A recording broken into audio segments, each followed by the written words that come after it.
Don't miss the absolute worst in monster movie mayhem on Dead and Buried Treasures. You know, Captain, we should be recording this. You know, Jack, we should be recording.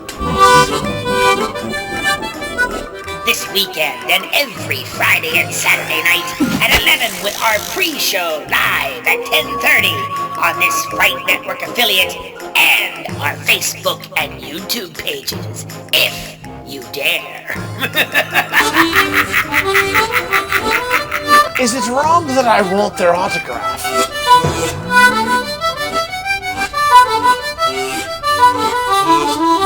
Avast, me hearties, an all-new Dead and Buried Treasures featuring Captain Calico Drake and the crew of the Swashbuckler's haunt is up next. Ha! Alright, I'll do it. But I want a building named after me and no green M&Ms in my dressing room. Where it's Halloween all year long. Who is this? I? 2, I'm Captain Calico Drake. 1.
Well, look who it is, Jack. Avast, me hearties, and welcome to Dead and Buried Treasures. The one show where it's Halloween all year long. And you have tuned in on the right night, of course, because, well, let's face it, Halloween just ended, but we like to keep the party going. You've tuned in on the right night to witness the absolute worst in monster movie mayhem. But I digress. I, of course, am Calico Drake, captain of the Swashbuckler's haunt, and every haunted weekend on, well, let's see, television, the interwebs, YouTube, Facebook, broadcasting affiliates and public access, you cannot escape the horror, which is my show. Mostly because the movies are horrible. Meaning they're just plain horrible. So horrible, in fact, that you cannot look away. I think you might mean terrible as well, Captain. I do indeed, Jack. Well, they're certainly filled with some type of bull. Yes, indeed, Mr. Bones. Wait a second. What did you just say? I was just saying how we could grow roses in the South Hills Village parking lot with the fertilizer that's constantly shoveled around here, Captain. Hey! You can't mention that regional stuff now, like the Pittsburgh South Hills Village Mall. We've gone worldwide, Mr. Bones. There he goes again, Jack. Far too sensitive. Nonsense. I'm a pirate. I'm just being logical. Nothing insults me. Not even that stuff I drank last night instead of rum. That stuff was strong. What did you call that again, Jack? Chocolate milk? Right. Which is why I switched back to rum. That wasn't all rum. It's what? But you can be sensitive, Captain. He's right, sir. 1 minute you're on top of the world. The next you're alone at Fridays, crying into your endless green bean nacho fries. You find it sensitive. I find it funny. That's why I'm a pirate, and I'm generally happier than either of you two. The island of dead and buried treasures is straight ahead, Captain!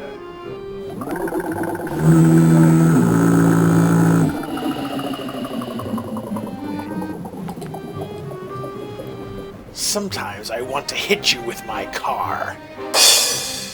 Let's get to the boat. Fridays. No one goes to Fridays anymore. Try Applebee's. Or there's a Cracker Barrel at the intersection of Route 19 and Interstate 70. They opened a Walnut Grill there, didn't they? Yes, that's the one. Ah, damn it. Now you've got me doing it. No more regionalities from either one of you two. Is that a word?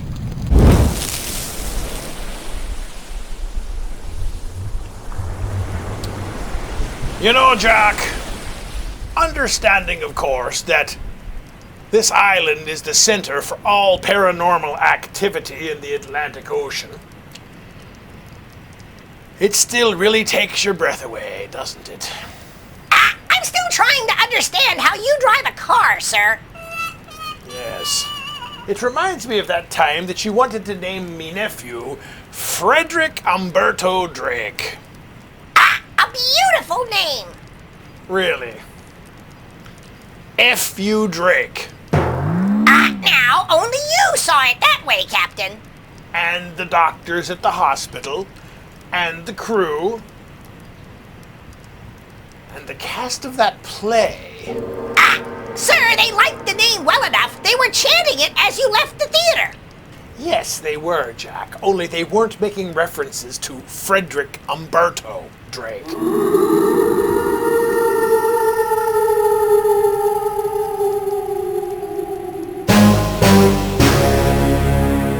What is that, Jack?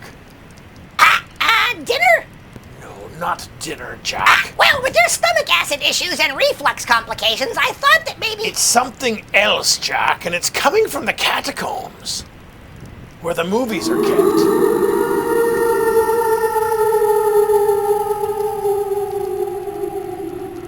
Well, one of us is going to have to go in there. Yep. Someone certainly is. Well, don't look at me. This is your show. Yes, but we can't afford to lose the host. I mean, you need to go in there and get tonight's movie. And that's an order. It's too big, Captain. I can't carry it with all of my feathers. Oh, there's always some drama with you, Jack. I can't carry the movie. I can't steer the ship. I can't operate a forklift. There's always something. Fine. I'll go in.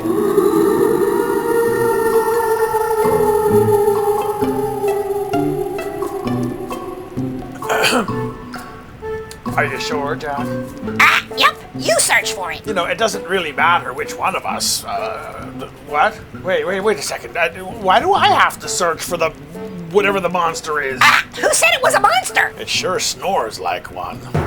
Hey, you were the one elected protector of this island. It's kind of your job. I'll contact the ship. Jack out. Wait! Jack! Jack, where you going? Jack!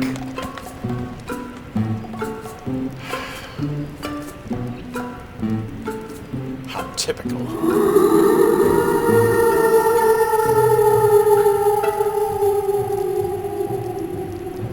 What a gray sprinkle on a rainbow cupcake.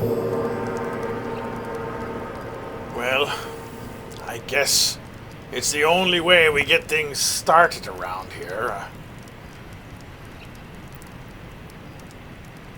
Wish me luck, mateys.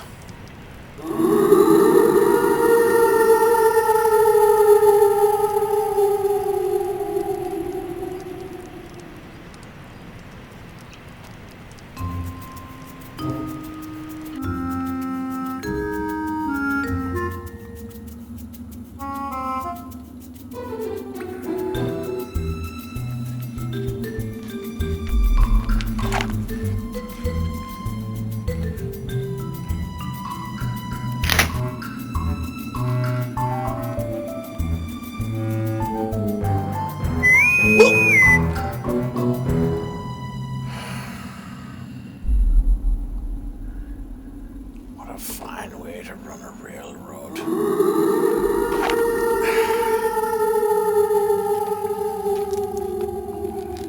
I need a new radio, something smaller.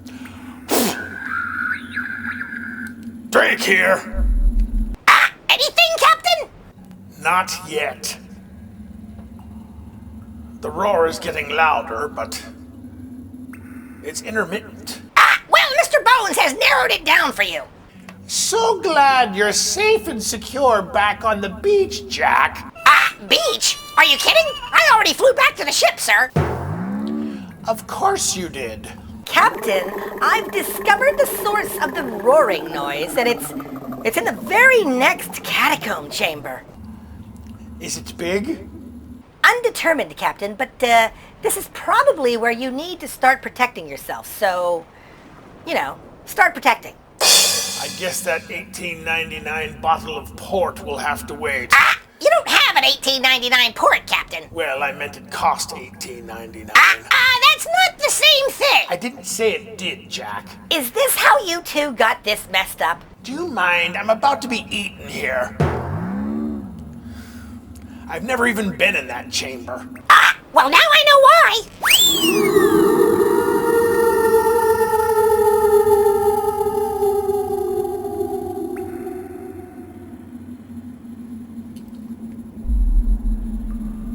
Do we have to have a movie tonight? Yes, now go on in. Fine. But the first thing I'm going to do is switch on the video monitor. Mr. Bones, isn't there one located in that chamber?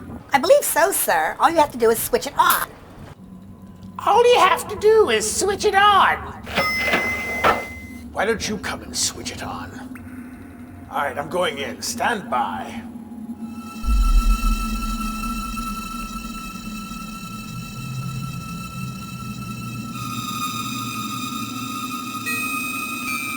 There is a video monitor right here on the wall. Hold on 1 second.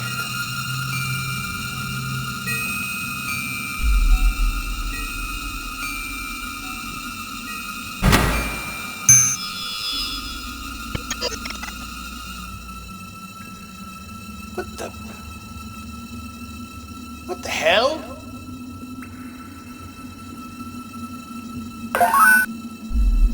Mr. Bones, you will not believe what the source of the roaring is. Unbelievable. Sir, what is it? A Tyrannosaurus Rex? A Velociraptor? Is it a Sarlacc? Like in Return of the Jedi? Yes, that's it exactly, Mr. Bones. It's a Star Wars monster. I knew it. Well, not quite.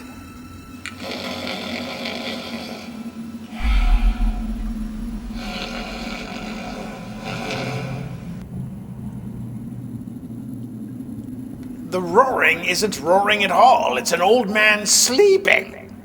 And because of the acoustics this closed chamber provides, this deep into the caverns, it's created the perfect auditory cavity to turn a snore into a monstrous roar when the wind is right. What? What is the roar, Captain?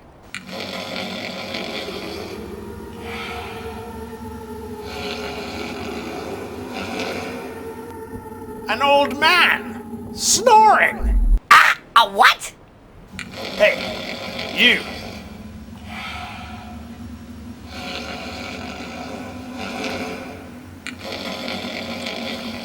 Old timer. What is it, Captain? What is it? It's not a what, it's a who. At least I think so. Who is he? How did he get there? I have no idea, Jock. You know what I know. It's an old man who apparently is so good at sleeping he can do it with his eyes closed. Show off. Here, wait. Yeah, the older we get, the earlier it gets late.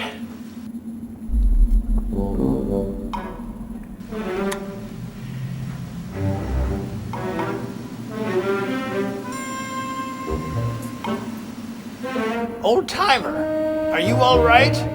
Yeah, every older person is a younger person wondering what the hell happened.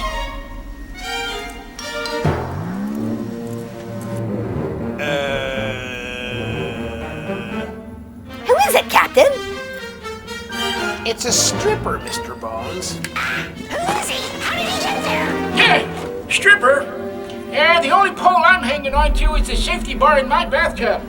Oh, here's this one, Ahab. What are you talking about? The movie. Tonight's movie. From the island.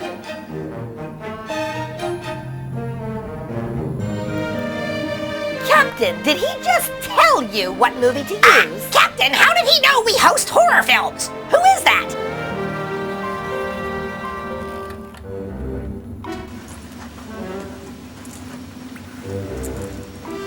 I don't know, Jack, but I need to find out. I don't even know who he is. Well, what is the film the island has chosen, Captain? I'm not real sure. What is this thing? I think that is what the kids used to call a video cassette. A who? Video cassette.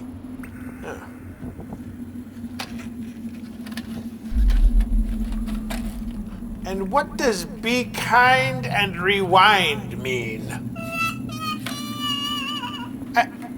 This is the weirdest looking movie I've ever seen in my life. Wait. Rescue from Gilligan's Island. Are we even sure this is a horror film? Well, it must be, sir. It's on the island. What does the casing say it's about? 7 castaways who were marooned on an island quickly build a boat to get off when they realize a 100-foot-high tsunami will destroy the island and wipe it clean. Well, it sounds like horror. I'm Googling it now. Apparently, Gilligan's Island was a TV series in the 1960s. This is a continuation of their rescue from the island. Finally. Well, I'm sure the old-timer knew what he was doing. You start the movie. I'll chase down the old man. You have the projector on the island, Captain. What? Oh, yes. Well, there's one in every chamber. As for you, me hearties, taking you back to 1978, this is the horror classic Rescue from Gilligan's Island. Did you even know that they got rescued? Me either. You know, Mr. Bones, this still doesn't sound like a real horror film. They never do, Captain. That's why they're scarier that way. Think about Jaws. I thought it was a movie about a dentist. Oh. When you put it that way, yes, I guess so. Well, mateys, until I can find that old man, let's get things started. Taking you back to 1978. This is the horror classic Rescue from Gilligan's Island.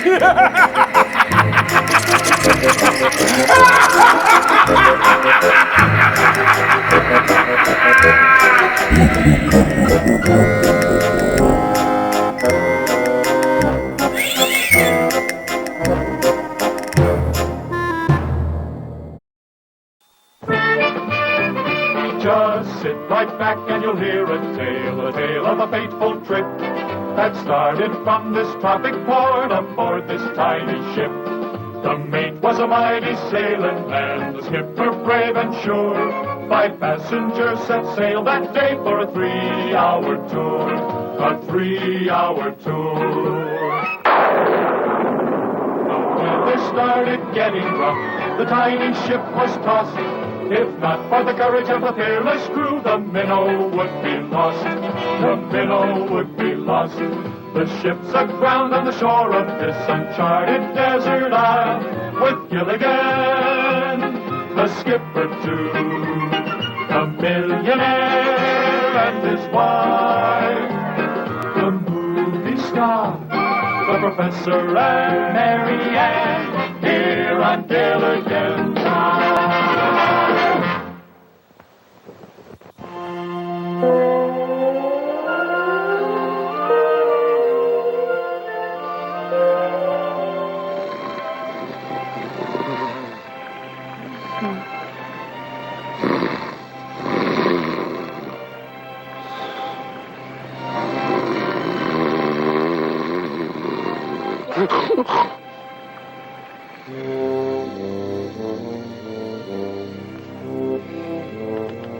Gilligan.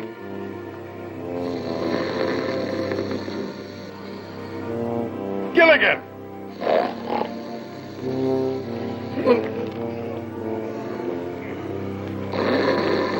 Gilligan!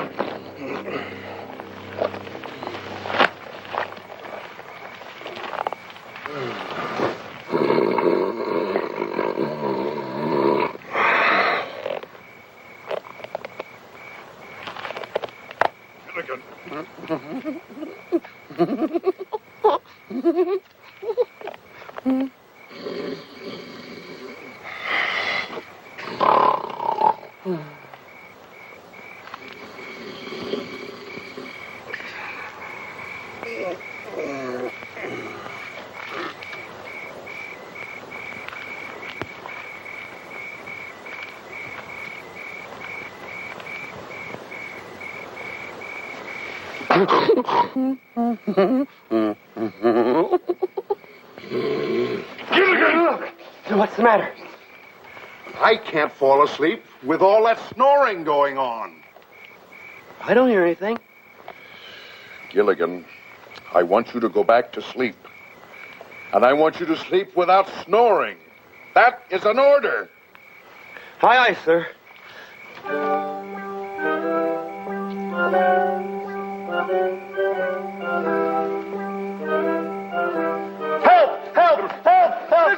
The island's sinking! The island's sinking! Help! Skipper! Wake up, Gilligan, wake up! You just told me to go to sleep. Gilligan, you were having another one of your nightmares. Oh, yeah, and it was awful. The island broke off and started to float away, and then it started to melt. Melt? Yeah, I'm scared, Skipper. Gilligan, your scream scared us half to death, and you ruined my dream. Paul Newman was chasing me. You could have waited till he caught me. Well, Gilligan was having another one of his nightmares. You see, he dreamed that the island was going down into the sea. Well, let me tell them, huh? Well, but I'm the skipper. But it's my nightmare. Tell us what happened. It was awful. You see, the island broke off, and then it was just coming to... Such blood-curdling screams. It made poor little Teddy's fur stand on end. Gilligan was having another one of his nightmares. Oh, how inconsiderate. Must he have nightmares at night when everyone's asleep? From now on, Gilligan, have daymares. Have another nightmare, Gilligan? No, thanks. I just had one, and it was awful. You see what happened? The island broke loose and started floating away with all of us on it. And all the dirt changed to mud, and we started sliding, and the sharks came. And all the people started falling off one by one. Women and children first, I trust. Scary. Now, please, it was just a dream. We've been on this island for 15 years, and we're perfectly safe. I can assure you that Gilligan's dream has no significance whatsoever.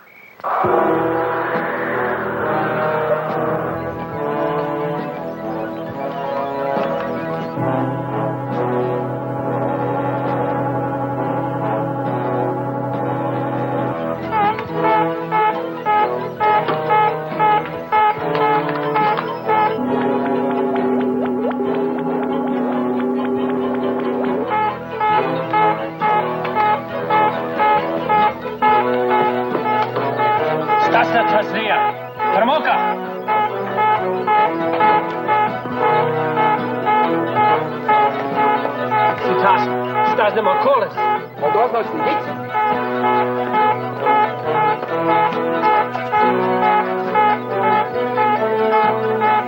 Slidiška?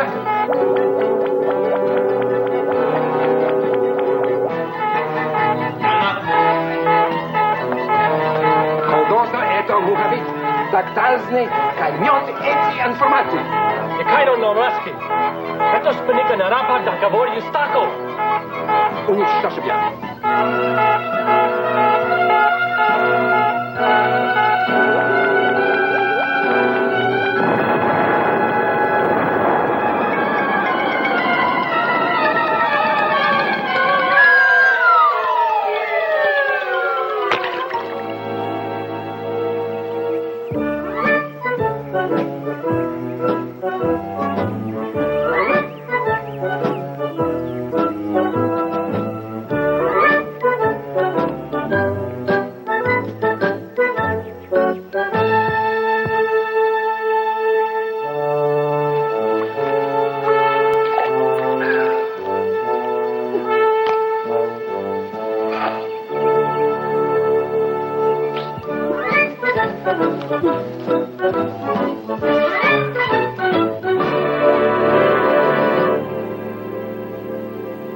Gilligan, this metal disc you found is marvelous. Made of some strange alloy I've never seen before. But it's turned this instrument into a real honest-to-goodness barometer. Oh, no, you're not sticking the thing in my mouth or any place else. Barometer, Gilligan, not thermometer. Anyway, we can finally predict the weather again, and thanks to this disc, with remarkable accuracy. That's good news. I'm going to tell the others. Now, hold on, Gilligan. According to this instrument, there's a raging storm approaching the island. That's bad. But it won't get here for a couple of days. That's good. And the gyrations of this needle indicate that the storm will cause a gigantic tidal wave that'll completely wash over the island. That's bad. However, that wave will be so strong that it could force a boat into the shipping lane so we can finally be rescued. That's good. Only we don't have a boat. That's bad. Or is that good? I lost track. I'm afraid it's bad, Gilligan. However, there's one good part. None of the others know about this. There's one bad part. What's that? I do. Gilligan, I am relying on you to keep this between us while I try to determine a solution. There's no reason for the others to be upset. Now, mum's the word. But, Professor, I... No buts, Gilligan. Mum's the word. Now, what's the word? Mum. Mum. Hi there, Gilligan. Give me a hand with this trap, will you? Mum. Mum what? Mum's the word. About what? If I told you, it wouldn't be Mum. Who told you to keep it mum? The professor? The professor? The professor told you to keep something mum. It must be serious. Is it serious? Mum. Very serious? Mum, Mum. Very, very serious? Mum, Mum, Mum. Are our lives at stake? Mum, Mum, Mum, Mum, Mum, Mum, Mum, Mum. Gosh, I gotta find out about this. Remember, I didn't tell you anything. I kept it Mum.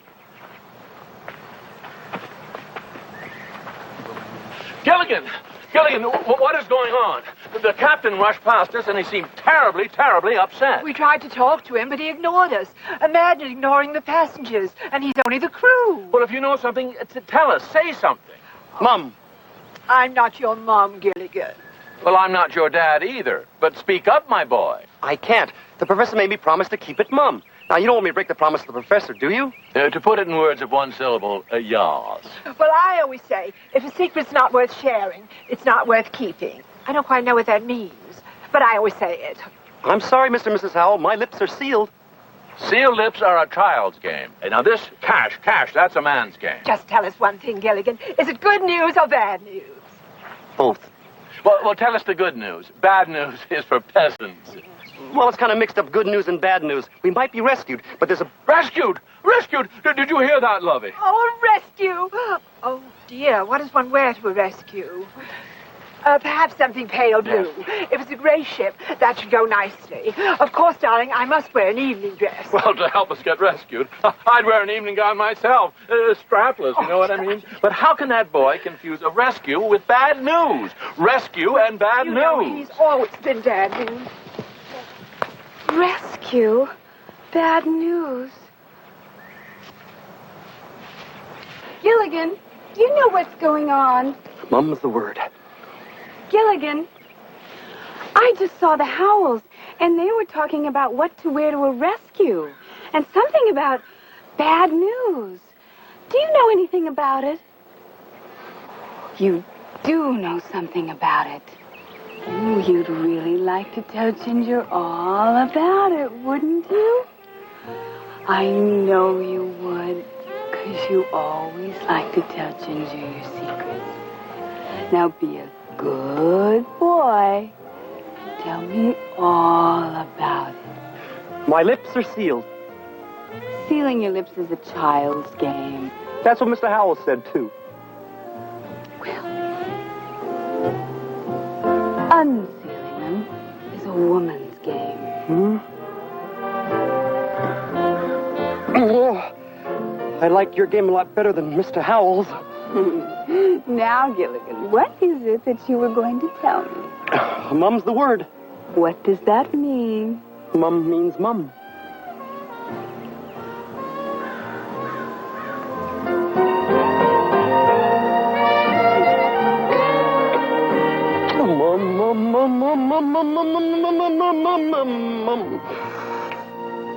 Hi, what's going on? I overheard Mr. and Mrs. Howell talking about a rescue and bad news, and Gilligan knows something and he won't tell me. Rescue? Bad news? Oh, Gilligan, you've got to tell us what you know. I can't. I promise not to say anything, and for once in my life, I'm not going to. Oh, you don't have to. People who make promises should keep them. You don't have to tell us a thing. Well, thanks, Marianne. You'll never get another piece of my coconut cream pie. Mum? Or my banana cream pie. Oh, Mum. Or my pineapple cream pie. Oh, Mum. But Gilligan said that our lives are at stake. Well, I missed the opening of the New York Stock Exchange. Will it be afternoon or evening? It does make a difference, you know, in what one wears. I'd rather land in L.A. It's closer to Hollywood. Gilligan said there was bad news, too.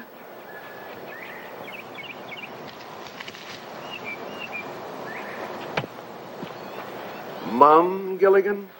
Why are our lives at stake? Why can't All right. I will tell you what I know. All right. As you are aware, the radio and all the rest of my instruments haven't worked for over 10 years. But 2 days ago, Gilligan found this strange metal disc, and due to its incredible conductivity, I was able to fix the barometer. There's a major storm heading for the island. Oh, we've weathered a lot of storms, Professor. Ah, but this storm's magnitude has created a tsunami. Tsunami? Oh, no, tsunami. What's a tsunami? Gilligan, that's an Islander word for tremendous tidal wave. A wave that will cover the island and sweep us all into the sea. That's what I call a real permanent wave. You mean we'll all die? The upper class, too? Actually, this tidal wave may be our way off the island and back to civilization. I haven't worked out the details, but, I have only one thing to say, Professor. Work out the details. What is your idea, Professor? to lash all our huts together. You mean tie them together with the ropes we made of hemp? Exactly. That way we can ride out the storm no matter how severe it is. I got the idea from the South American Indians who invented the outrigger canoe.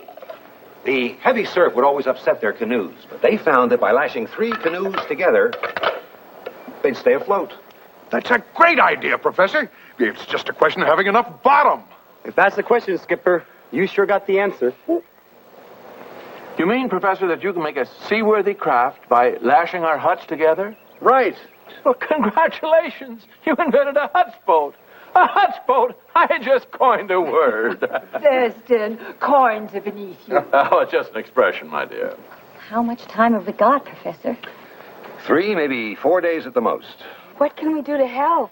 Well, we need provisions, we need more hemp for ropes, but most important, we have to find a way to move the huts together and tie them. Thurston, let them take care of the trivia. We must pack our clothes. And our money.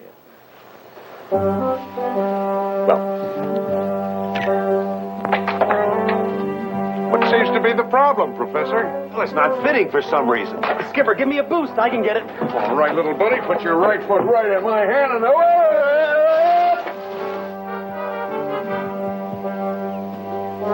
I think you got me a little too high, Skipper. Gilligan, come down from there this minute. Look out below! No, Skipper!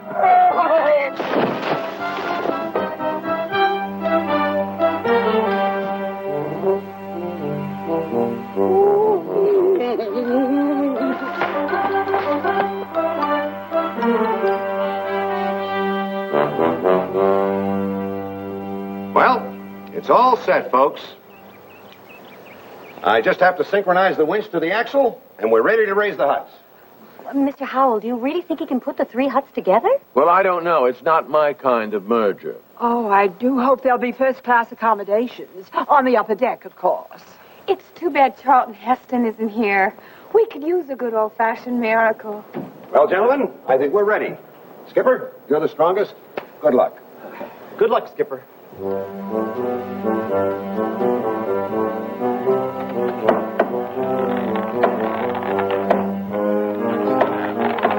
It's working, Skipper. You're raising it. Good show, Captain. Come on, Skipper. We're all counting on you. That's my big buddy.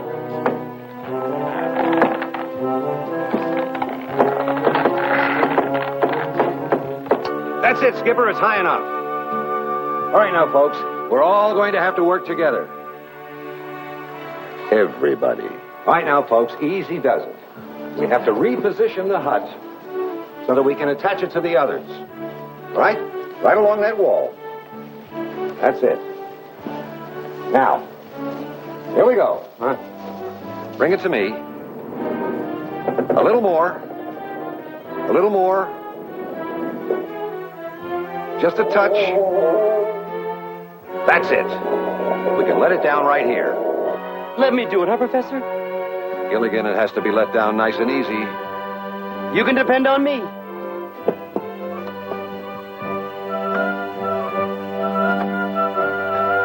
Okay, Gilligan.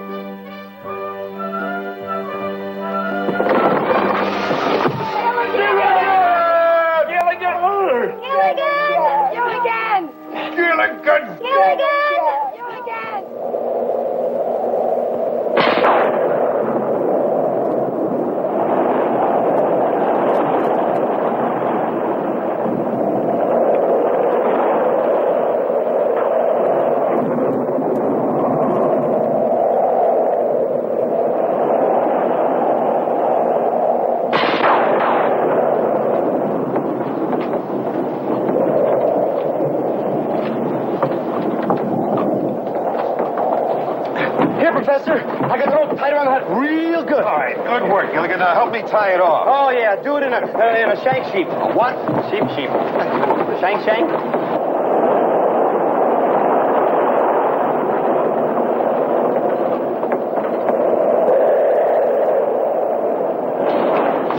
Just in time. According to my calculations, that tidal wave will hit within minutes.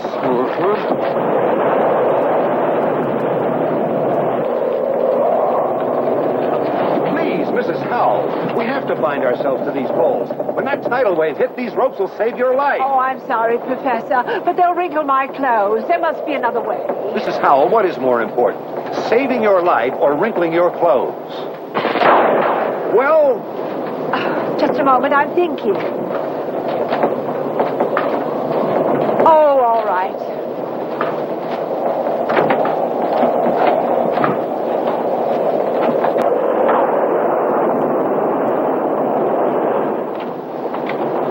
See, Mr. Howell, Mrs. Howell realizes how important this is. Now, let me help you. Oh, no, 1,000 times no. In this position, I couldn't possibly reach my wallet. Hold still, please, Mr. Howell. Or my credit cards. See, Skipper, I'm tying myself to the poles. That's fine, little buddy, but we've got to see to the passenger's safety first. Now, go help the girls. Aye, sir. Passengers first. Hey, Ginger, let me help you. Thank you, Gilligan. Darn, Ginger. Don't stop, Gilligan. This is no time to be modest. Well, I can't. My life is at stake. Yeah, but Ginger, you... Just think of me as one of the boys. Okay. Boy. Oh, boy. Now, make a knot. Here. Remember, one of the boys. Oh, boy. Gilligan, help me now. I can't get the ropes any higher. I know, let me help.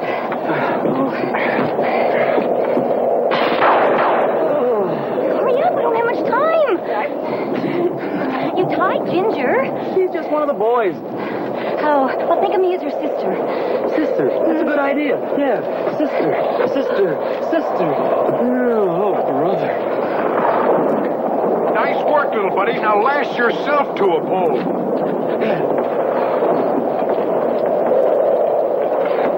Now, I know we're going to come through this just fine. We're all together in this hut. Our provisions are lashed down in the other huts. I won't kid you. It's not going to be easy. But we'll make it. All of us. Fifi isn't here. Thurston, we forgot Fifi. Fifi? Oh, that poor little poodle. She'll never hear us over all this storm. Won't somebody please go get Fifi? Oh, Fifi. Here, Fifi. Here, Fifi. Fifi. I'll go get her for you, Mrs. Howell. Gilligan!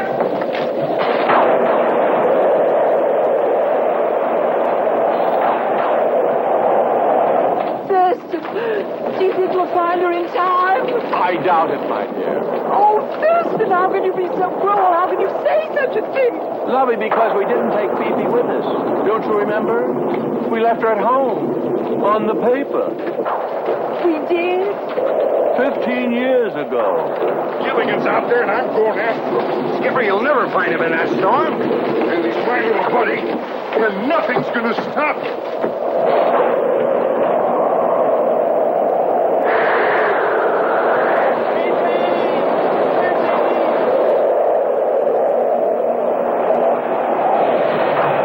I better get back to the hut.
Welcome back, you landlubbers. And apologies. Can't believe this. You know, Jack, this isn't a horror film at all. It's a comedy. Although it does seem to have its moments when Ginger is on the screen. She'll probably be the first to go. I don't think so, Captain. I mean, all I've done so far in this movie is laugh. Oh, yes, that bit with Mum. Now that's comedy.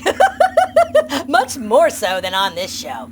You know, Captain, it doesn't really seem to be a horror film at all. I think the island really screwed the pooch on this one. Ooh, it tickles.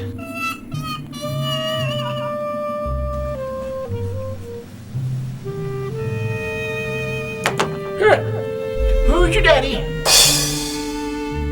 Well, someone did. Hey, you, old timer. How did you know we hosted monster movies? Who did? You did. You chose tonight's movie. Yeah, well, good thing somebody did. You know, Jack, I think he's hit his head. He isn't making a lot of sense. So, old timer, were you down here exploring? Well, what a great day to get out and explore the world. Let me know when you come back. No. What's your name, old timer? Well, it's that time of year when my fat pants become my pants. Are you really here? pretty sure. Jasper's the name. I'm the caretaker of this cavern and also the watcher of this vault of films. And now I'm seeing pirates. Well, I guess I can't complain, though. Failing eyesight is just nature's way of protecting me every time I walk in front of a mirror. Now wait, I've been down here 100 times and you weren't here. Me too, Sonny. You've been down here 100 times too? No, just the one. I fell asleep. You know, it's not glamorous. No, wait. Jasper, wait! You know you're getting old when everything hurts. And what doesn't hurt, doesn't work. We'll be right back, mateys. In the meantime, you check out a word from our sponsors. I need to catch up to Geritol Jeremiah there. Yeah, the worst part about getting old is you stay young on the inside, but no one can tell anymore. We'll be right back. Hold on. Old timer, wait up!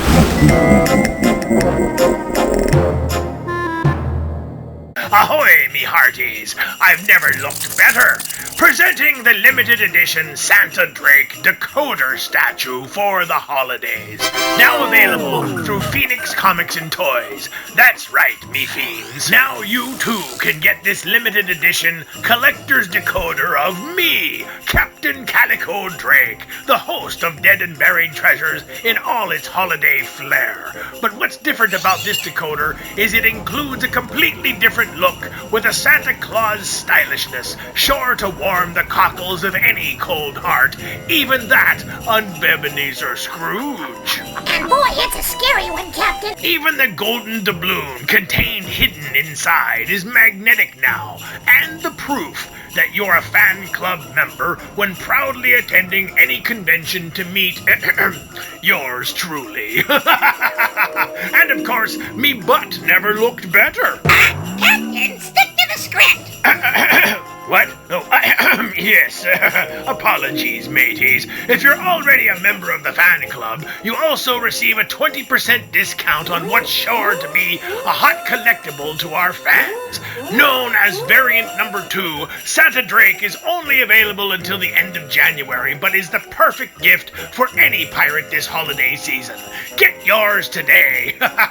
And don't forget the holiday promo code to save yourself some serious doubloons.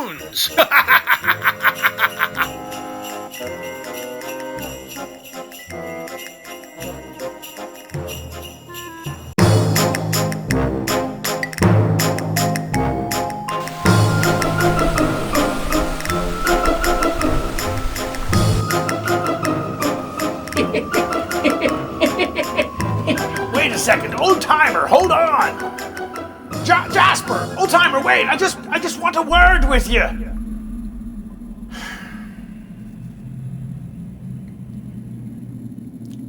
Did you ever get up in the morning, look in the mirror, and think to yourself, "No, that can't be right"?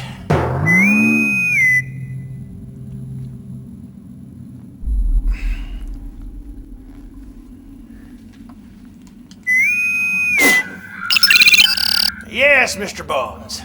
Did you find him, Captain? No. I lost him. Oh! Getting slow in your old age, Captain? No, he's fast for an old guy, all right? There's a myriad of tunnels down here, too, some of which I've never even explored. So many that he managed to run down one of the many and you lost him. Somehow. No, I simply lost him because he distracted me with his... Yeah! What did you say your name was again, Ahab?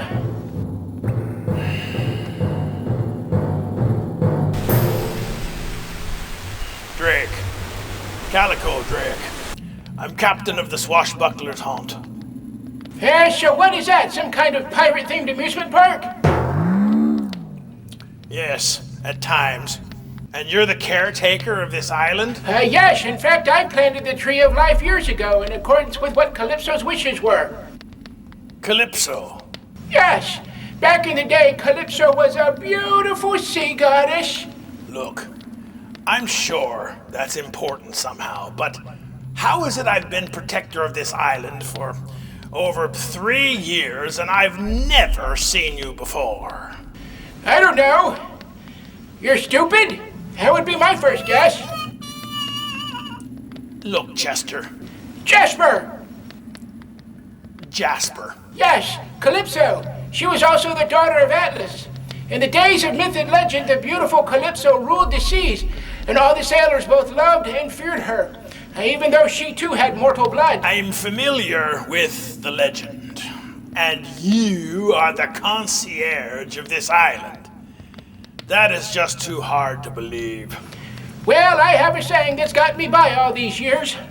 No matter what life throws at me, at least I don't have ugly children. Uh-huh. You know, in a way, the movies are like my children. They've become my life. Calypso had me plant the movie Tree of Life so movies could be protected forever. Like that new guy. What's his name? You know, the new guy into films. Oh, Jimmy Stewart. Yeah, I really like his stuff. He's got a great career ahead of him. He's actually dead, Jasper. Who? Jimmy Stewart. Never heard of him. But that Vincent Price, I saw you use one of his movies a few weeks ago. Good man, young, but very talented. He's gone too. Gone? Gone where? To the market. Look, Jasper, if you've been here long enough, maybe you know how this island works. Maybe you can help us get home. I doubt it. Me too. But you are like that knight in Indiana Jones. You know, the one that guarded the Holy Grail. And if this is the movie-themed island that it appears to be, maybe you're linked somehow as the caretaker of the movies. Well, when you put it like that, I sound so important. Well, you think you are. And that's lucky. Ha! At my age, Drake, getting lucky means finding my car in the parking lot.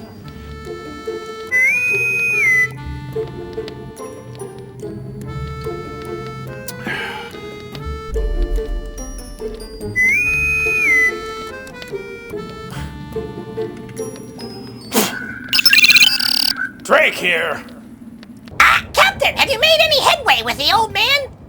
Jasper. A bit. From what I gather, he's the caretaker of this island, appointed by the sea goddess Calypso. He actually planted the movie Tree of Life and watched it grow from a pine cone. I think he's immortal too, but Calypso really dropped the ball when it came to the agent thing.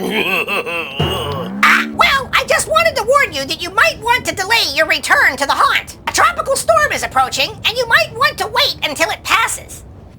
Aye. Very well. I'll hunker down here for a bit and try to make headway with Jasper. There's no telling how long he's been down here.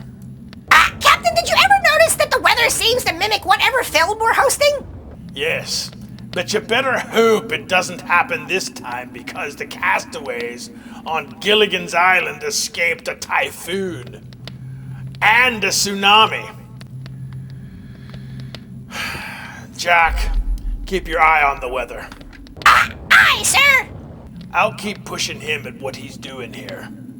Strange that we've never seen him before. I know.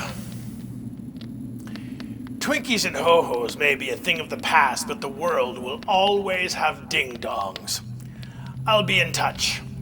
Drake out.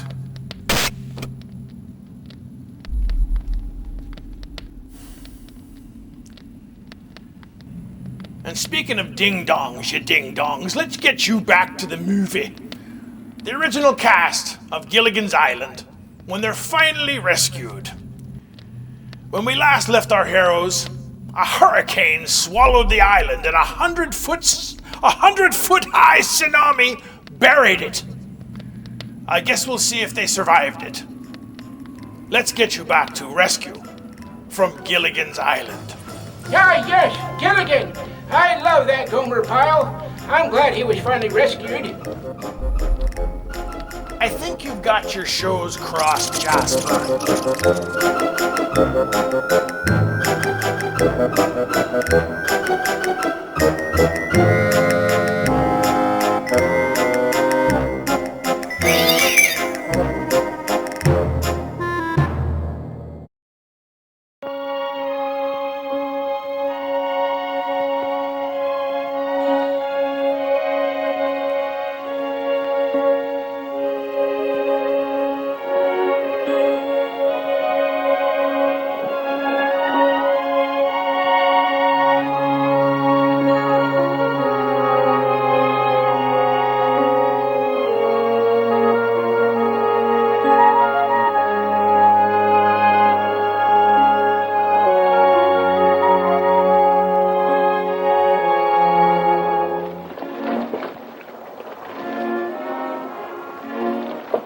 Ah, thank heavens the storm is over.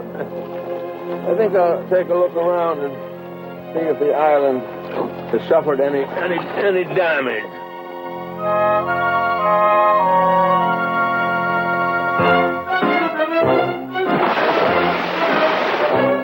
Help! Help! Save me! Save me! I'm too rich to drown! It's Thurston. Thurston, where are you? Outside! Somebody do something! I'm coming, Mr. Hole!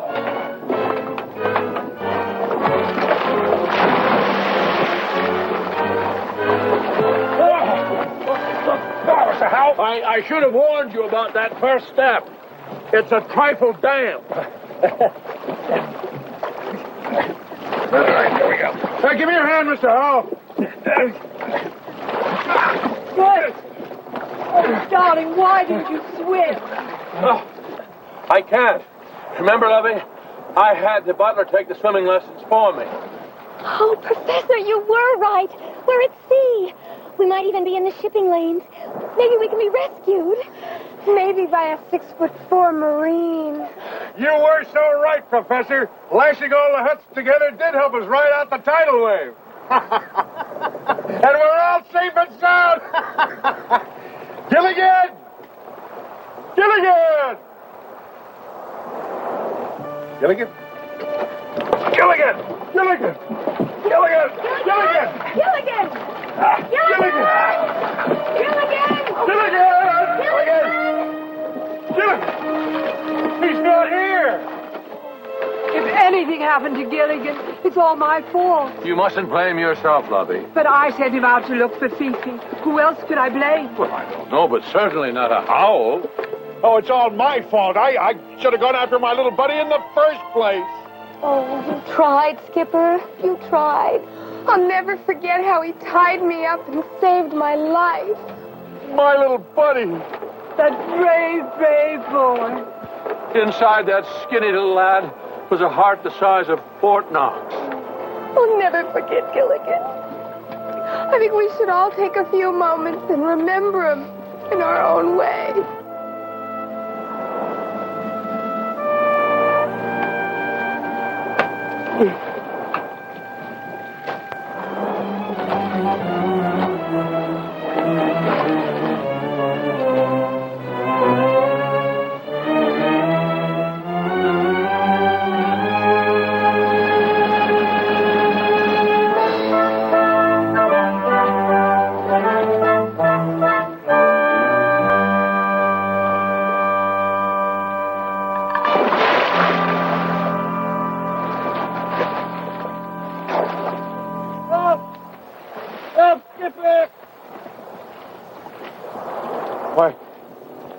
I can hear my little buddy calling my name just like he was still here. Help, Professor! That's odd. Now I can hear him calling me. That's nothing odd at all. It's the dear boy reaching out to us from the great beyond. Help! Ginger! Marianne! Ginger, do you believe in ghosts? No. But I believe Gilligan's haunting this hut. Help! Mr. and Mrs. Howell! Somebody! Somebody? How informal. That's Gilligan, and it sounds like it's just beyond that wall.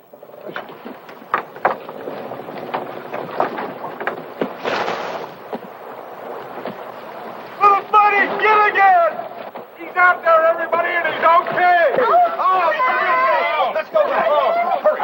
Hurry. you love it. Careful. He's hanging on to a palm tree attached to us by a rope.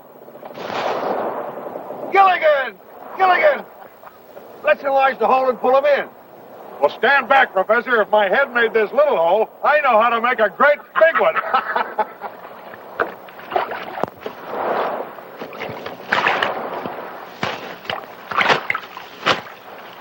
All right, now, let's all pull together. Marianne, Ginger, Professor. Heave-ho! Heave-ho! Heave-ho! Heave-ho!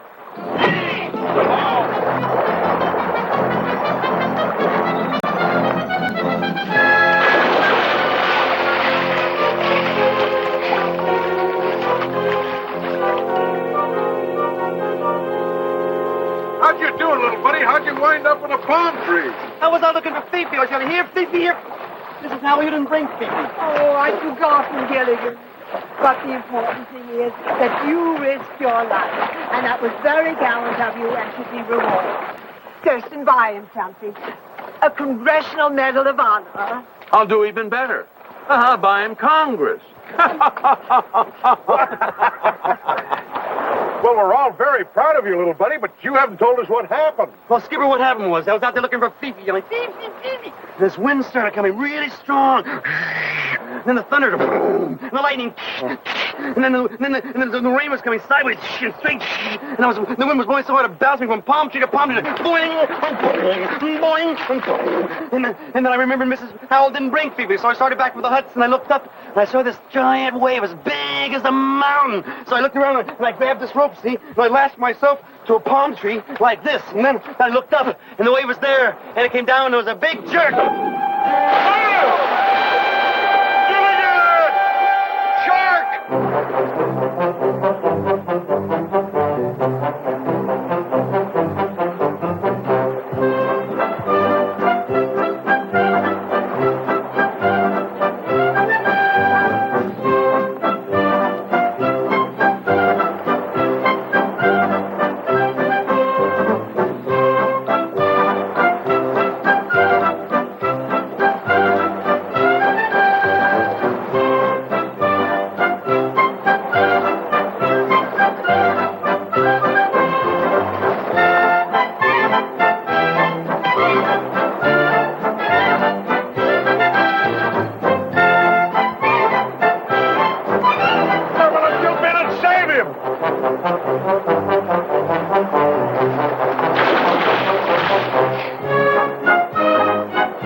Time to play follow the leader. There's only one thing that can save them now. A girl. A girl? Oh, Ginger, you're not thinking of... No! A girl shark. Look over there. But how do we know it's a girl shark? How do we know the other one's a boy shark? What if they're both boy sharks? Or both girl sharks? I know. But what if there's one of each?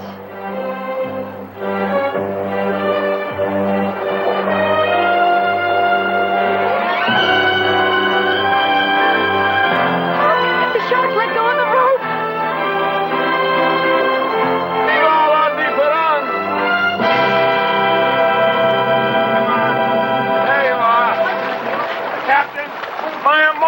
baton. Gilligan, you.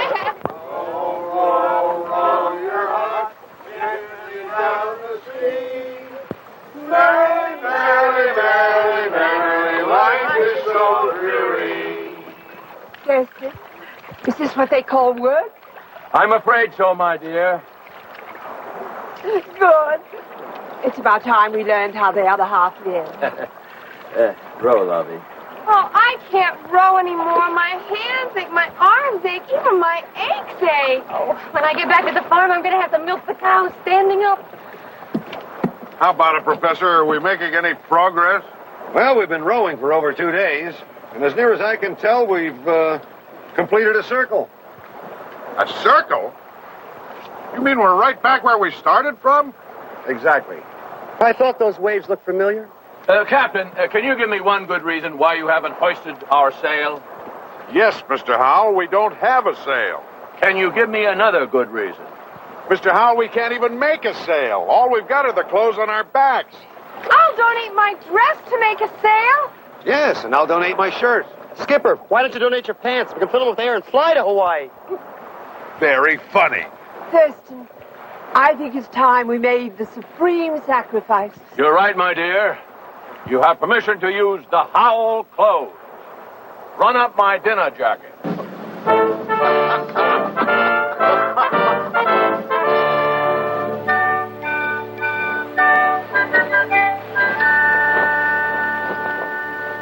I see you girls are getting into shape. Yes. When I get back to the farm, there's going to be a lot of work to do. I have to build up my stamina, too. Is acting that strenuous? No, some producers are.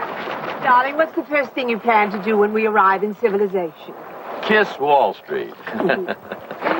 I just want to get home. Home, sweet home.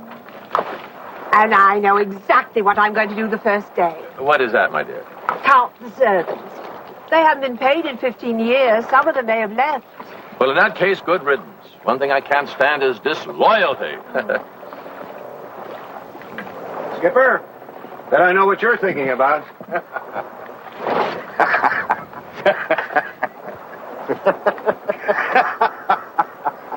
That's what I thought. You've got about 15 minutes before you relieve Gilligan on watch. Thanks, Professor. That's just enough time for me to go through my list of girlfriends again. Hey, everybody, I got some good news. You spotted a rescue boat. No, that'd be great news. All I got is good news. Hey, we're having broiled snapper for dinner. Broiled? Uh-huh. How are you cooking it? With a fire. With a fire? Where did you build a fire? On the deck. On the deck?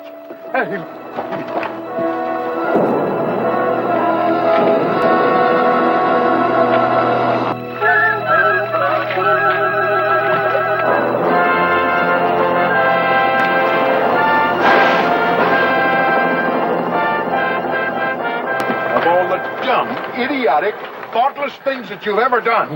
Well, I was only trying to cook the fish. But yeah, you almost cooked us. That would have been the end of the rescue.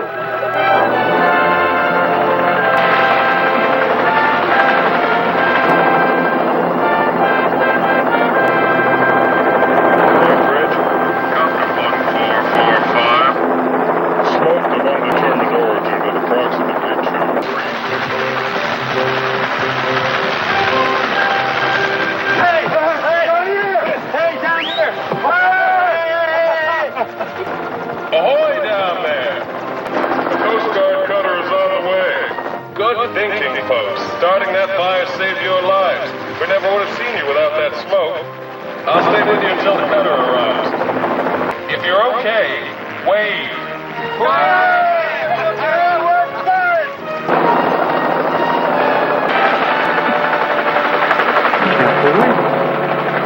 After 15 years, we're finally rescued.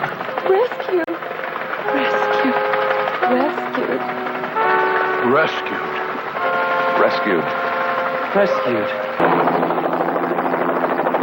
Thanks to Gilligan. I knew you could do it, little buddy.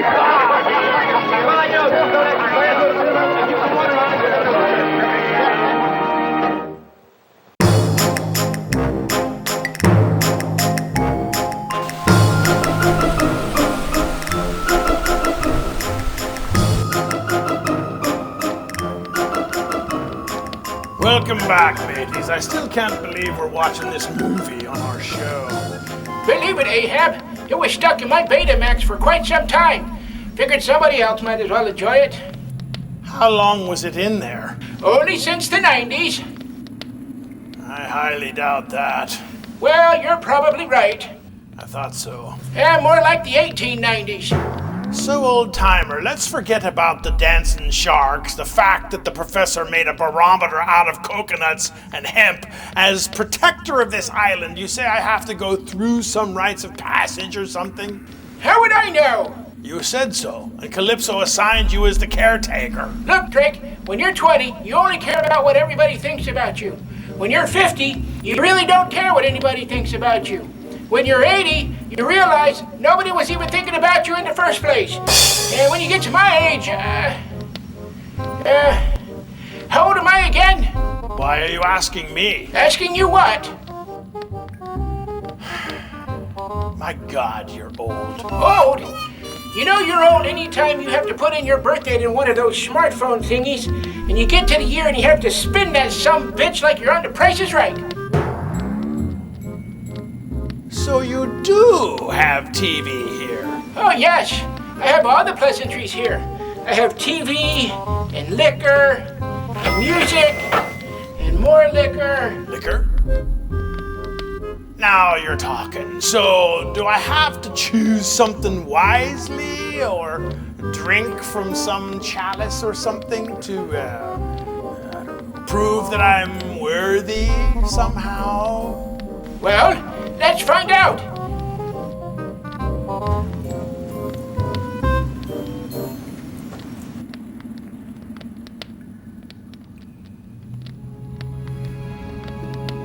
You live here?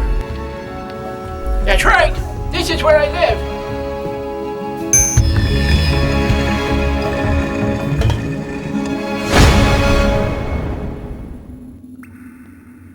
In the 1970s.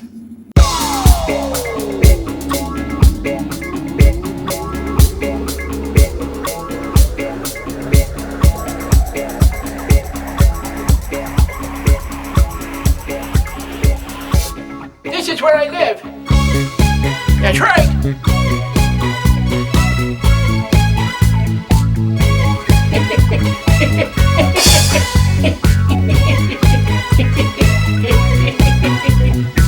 The island will make you anything you want it to make, as long as it's been in the movies.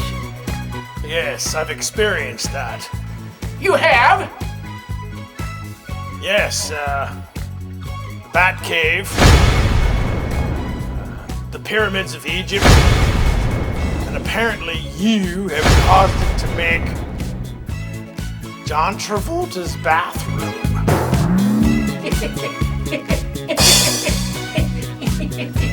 And watch this.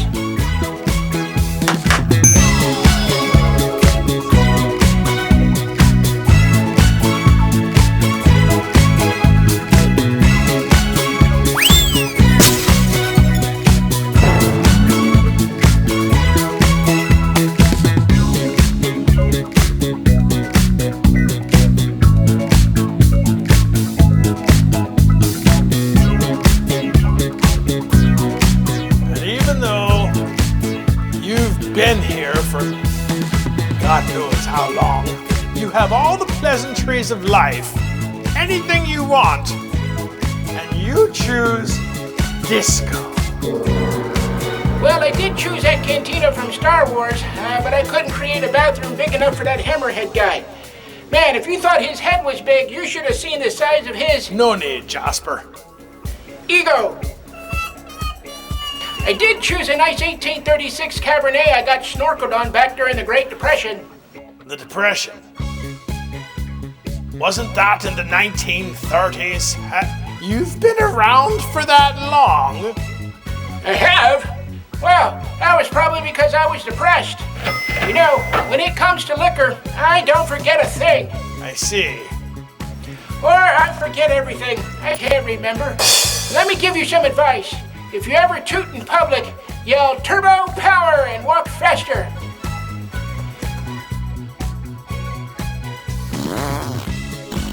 Turbo power!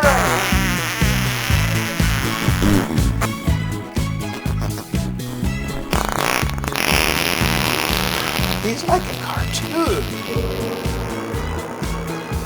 Well, listen, mateys, while I calm Jasper down, you get to this brick. This might take a while. Uh-oh! Turbo power! We'll be right back.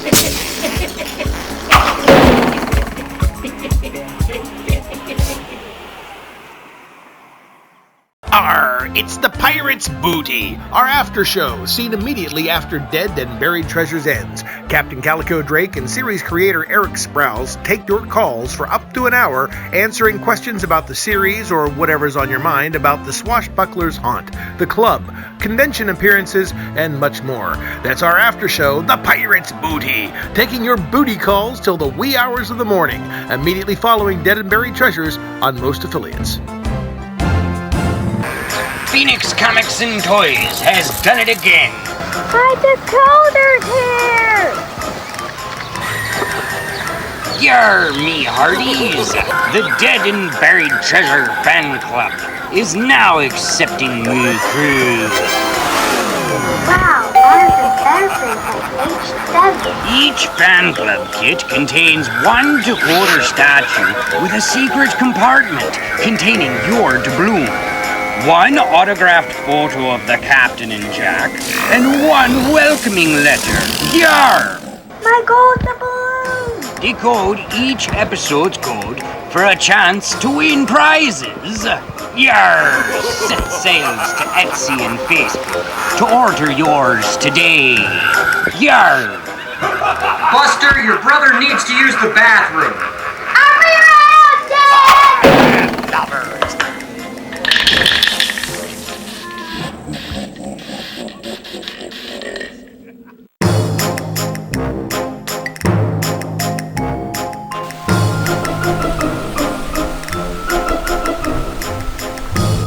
Welcome back, me hearties! Yes, Mr. Bones! Your theory is right. It's getting stronger, Jack. Well, it's only a theory, but so far it's proven correct. It's amazing. Tonight's movie is actually tied to the island. And us. Happy Halloween. What can we do? Keep an eye on the horizon. For what? A tsunami. A tidal wave.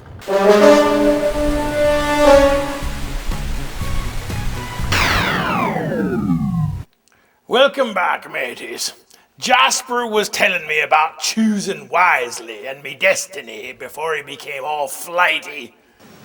Who was? You were! Oh, you can't listen to me. I'm flighty. Well, look here, Bluebeard. You might as well know. As a prospector of this island, you're gonna need to make a choice. Prospector? Oh, I'm sorry. Protector. And judging by the way we're dressed, I'm the one dressed like a prospector. I was thinking more like a clown who performs at children's parties, bozo. What about the choice? What choice? The choice you were telling me about. Who was? You were! Oh, not me. I was never given a choice, but you were. So if you quit interrupting me and listen, you have one. You need to choose a chalice. Really? Follow me. Where are we going? I don't know. Where are you taking me?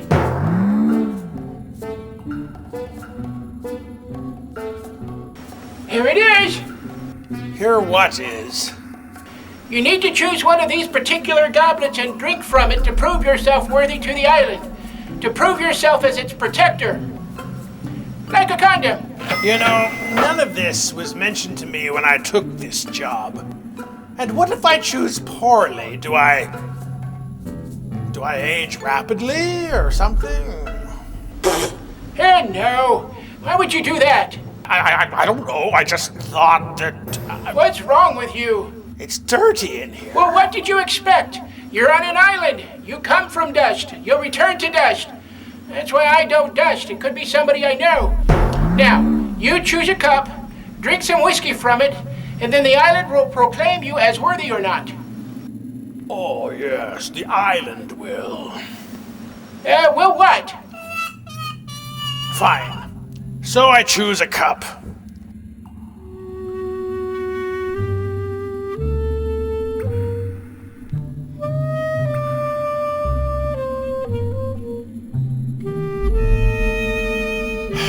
I love your decor.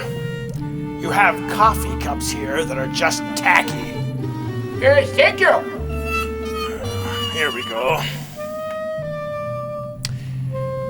This one looks like the cup of a carpenter. A what? Hey, this is some of my finest china.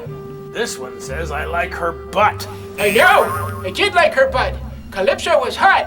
I tried to do that Netflix and chill thing with her, but that didn't go so well. After the 5th glass of wine, I forgot why I was in the kitchen in the first place. We'll be in a movie-themed island. I choose this one. It looks like the one used by Indiana Jones in The Last Crusade. That's because it is. It's an exact replica. Don't you know where you are? But I would be very careful drinking from that one. Why is that? Because if you did choose poorly, you will age. Oh, so you did see Indiana Jones. Who? Fine, I'll choose another. Remember, it's a movie-themed enchanted island. Every prop here, or in this case, chalice, coffee cups, are connected to the movies they represent and contain their powers. Here's a Jaws mug.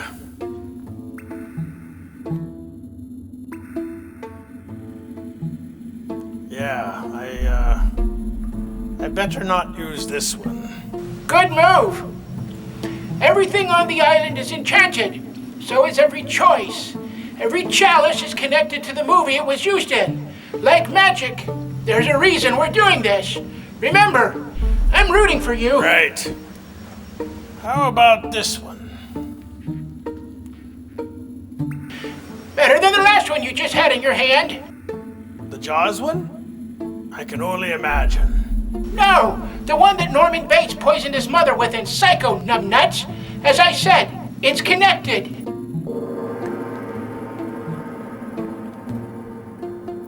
Well, now what? Well, we go back to the movie and see what Gilligan is up to. When we come back, you can make your final choice so we can all laugh at you. I can't believe I'm standing here in this disco comedy about to drink whiskey watching Gilligan's Island. Not in all of my days of pirating would I ever think that my life would have turned into this. Me either, Barbosa. It's a special moment for the both of us. Now drink up. I'll be right back. Whoopee. Wait. Where are you going? Well, you know you're getting old when you can't walk past the bathroom without thinking, well, I'm already here. I might as well pee. Now pitch the brake, or I will. No, that's my job. Numbnuts? The island knows when to toss it to commercial because I tell it to. Not unless you're worthy. Not anymore. Not till you make a choice. You need to let it know and reassure it. Otherwise, it'll wipe you out like a trespasser. Look, I don't think you understand, Jasper. I don't care if you're a caretaker, or if you take care, or if you just don't care. I'm the captain here, and what I say goes. The island would never cut me off and go to a break unless I first...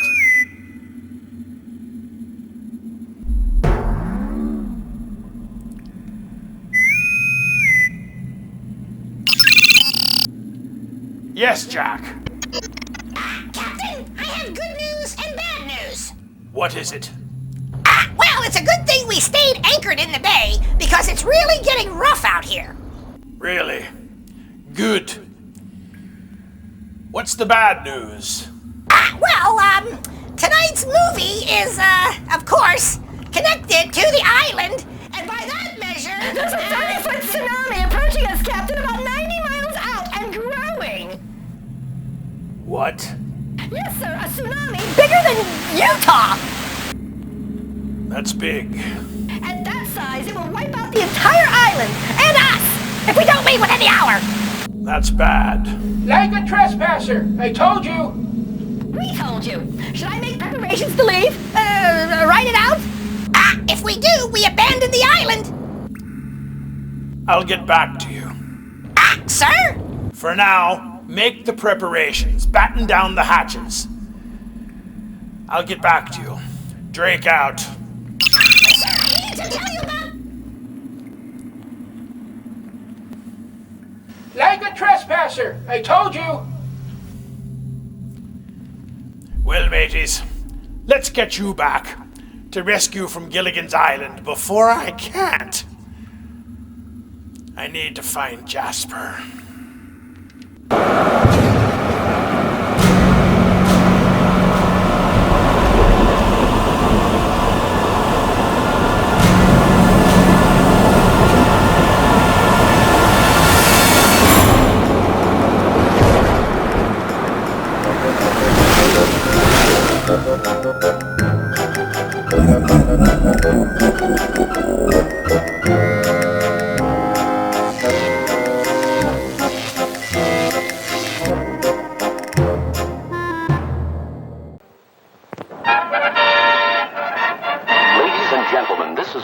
KBEX Hawaii, and this is one of the most exciting moments in the history of the Honolulu Yacht Harbor.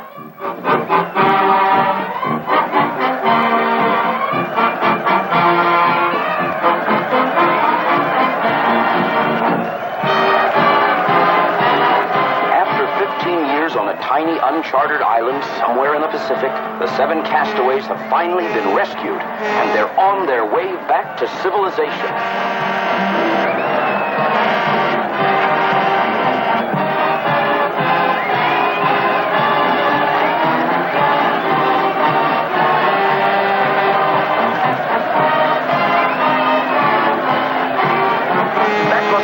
Up there on top, doing the steering.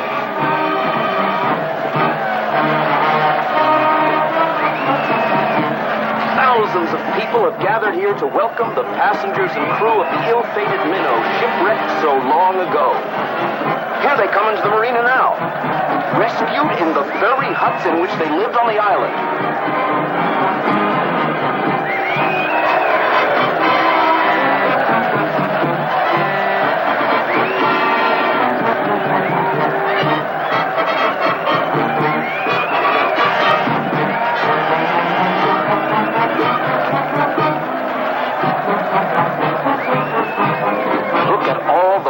That turned out to greet them.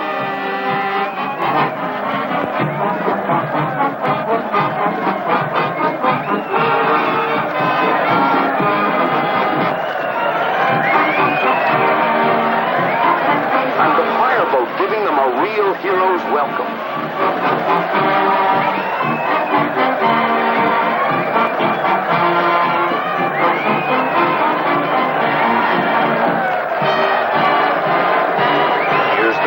Aid to give them an official welcome to Honolulu and the USA.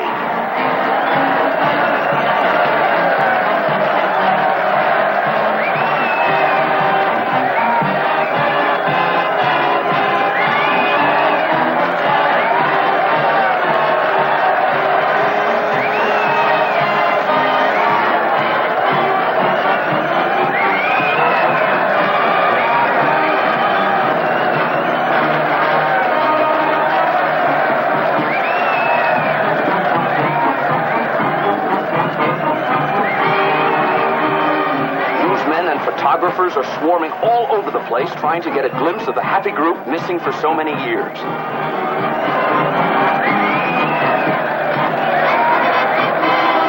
And look at that mob waving and cheering.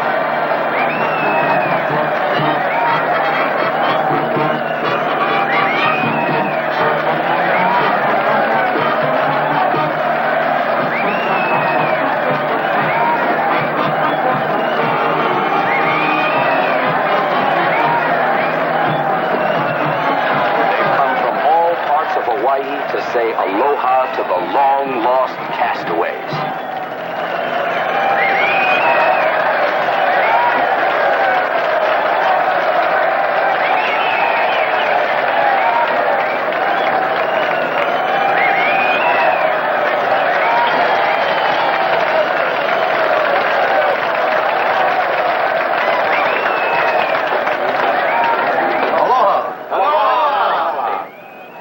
On behalf of the Governor of Hawaii, may I present you with the key to the city. Oh, must open some big door, huh? The entire world was thrilled when the Coast Guard radioed word of your rescue after 15 years.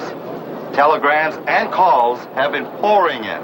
I'd like to present you with the most important one first. This telegram is from Jimmy Carter. Jimmy who? Jimmy Carter. He's the president now. Huh? He succeeded Ford. Ford who? Gerald Ford. He came after Watergate. Watergate who? Oh, I'm afraid we've been away a long time. Yes, it seems that everything has changed.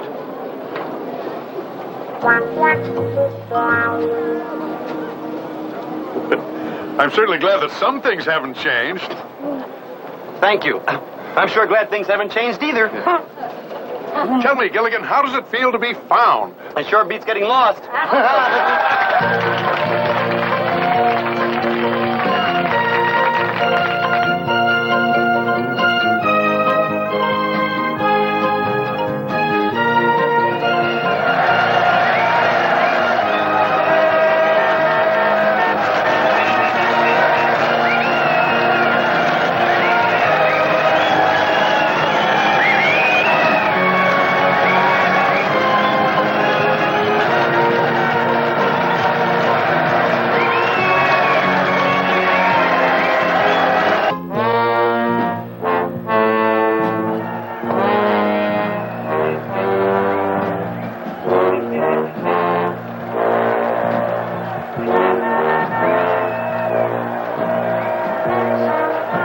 Stupid capitalist parade for a stupid castaface.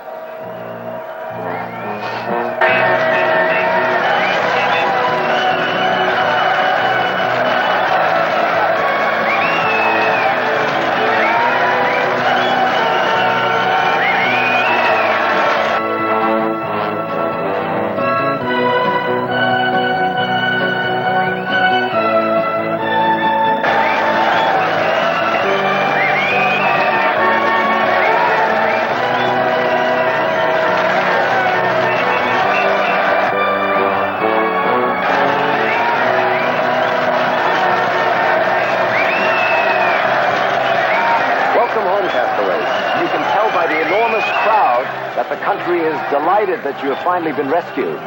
Well, we're delighted to be back. Great. Everyone is fascinated that you were rescued by a tidal wave. Well, actually, it was this disc that saved us. Our barometer hadn't worked for years, until Gilligan found this strange-looking disc in the water at the edge of the lagoon. We have no idea where it came from. Get a close-up of the disc. It seems to have properties of an alloy that I'm unable to identify. And due to the increased conductivity of this disc, I was able to adapt my crude barometer and predict the tidal wave. It's possible? Yes. It's a recording disc from spy satellite.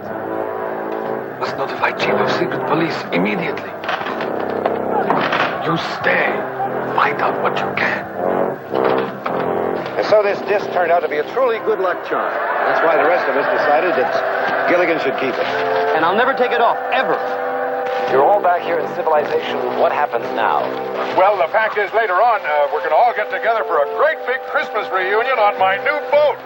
But for the present, I guess we're all going our own separate ways. Yes, I think we're all going our own separate ways. Of course, our separate ways. Oh, not you and me, lovey. I'm just a figure of speech. Yes, and I'll be taking this profile back to all of my fans. I'm going back to the farm and to Herbert, my fiancé. And I to my Bunsen burners and test tubes. I guess we're all just going our separate ways. Thank you very much. Thank you. Good luck to all of you. Thank you. Nice to meet you.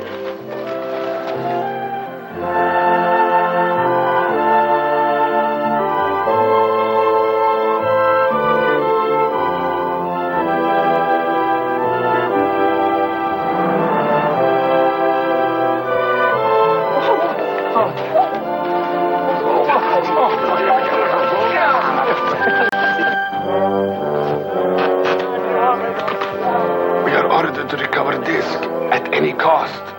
No risk is too great. Risk will not be ours. It will be a skinny one. The one they call Gilligan. He's wearing disc around neck.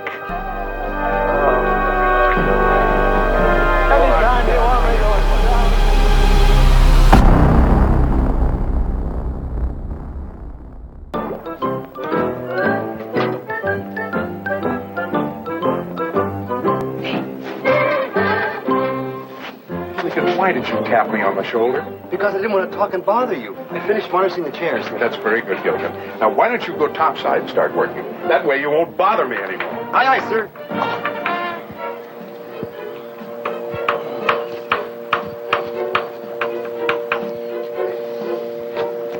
Thanks a lot, Gilligan. Now get topside. Aye, aye, sir. Aye, aye. Oh.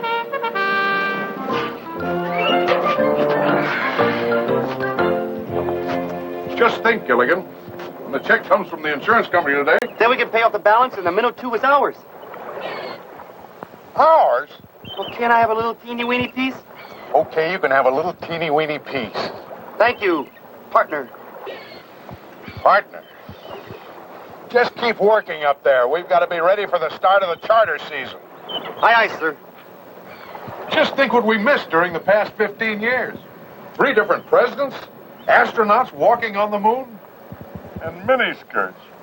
We even missed the miniskirts. What are miniskirts? Remember when we left? Women's skirts were clear down to here. While we were gone, they came up to here. Now they're back down to here again. Gilligan, we missed from here to here. Dropped my paintbrush. Why don't you stop varnishing and come down from there and go get the morning mail? Maybe the check from the insurance company will arrive today. And then the minnow 2 will be all mine. I'll go get the mail. I do hope that check gets here today. We'll be sitting on top of the world.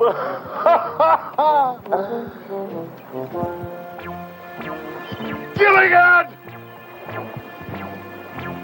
You didn't. I mean, no, you wouldn't. Bet I did. What is dumber than varnishing the seat of a chair? Sitting in a chair that's just been varnished. Gilligan, get me out of this!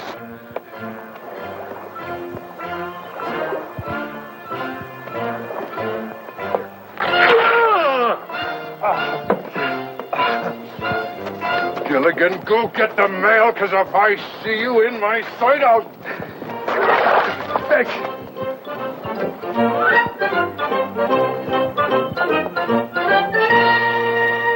Look, he comes now. I do talking. Why should you do talking? Idiot, because you have accent.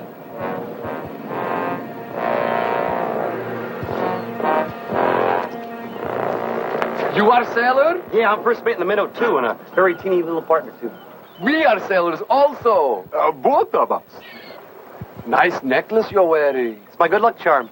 In my country is old custom. I give you my good luck charm for your good luck charm. Solid gold. No, I wouldn't part with this for my life. Every man have price. Well, I gotta go. Wait, no, I gotta check about a check.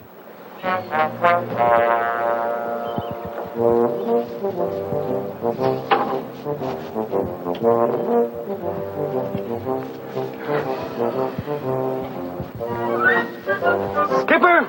I got it. Laugh. It was in the mail. Well, give me the letter. You know it was in a big sack of mail, and mailman made me wait, you know. Will you give me the letter? Oh, yeah. There it is, the good old check for the good old minnow, too, huh?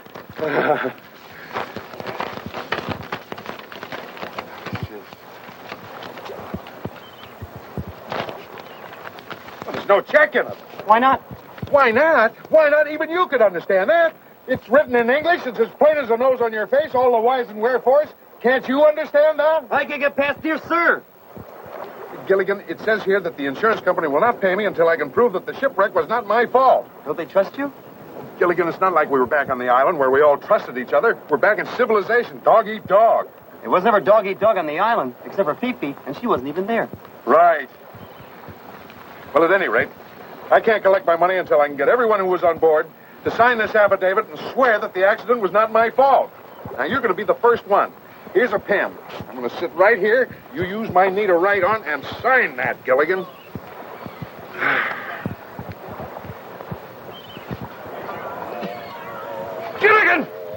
Skipper, you gotta stop sitting in chairs that already been varnished. Will you get away from me before I furnish you? Ginger, that was beautiful. Just plain beautiful. Right, It JJ? was lousy. Just plain lousy. That's what I said, JJ. Lousy, just plain lousy. Would you like to elaborate on that, Mr. Producer? Darling, I wouldn't ask him that. Well, Who picked out that ridiculous dress you're wearing? I did. I want to see less material and more you. Well, what do you want me to wear? A Band-Aid? Would you? Where's that costume he picked out for the scene? I've got it right here. Would you let your wife wear this? Which wife? Your daughter? Now that's hitting below the belt. Well, that's the problem. There's nothing below the belt or above it. JJ, we've got the whole crew waiting. Why don't we skip to the shower scene? I'm sorry. No shower scene. Okay. Make it a bath. I'm not going to do a nude scene. Who said nude? Let her have a cake of soap. Soap, Sam. No way. And a washcloth. Washcloth, Sam. You can use the washcloth and the soap on the script. It's filthy. You were on that island too long. This is modern writing. As modern as today's newspaper. Then use it to wrap fish. I'm paying you a fortune to make this picture, and you'll make it my way. Well, if you want it your way, you wear it.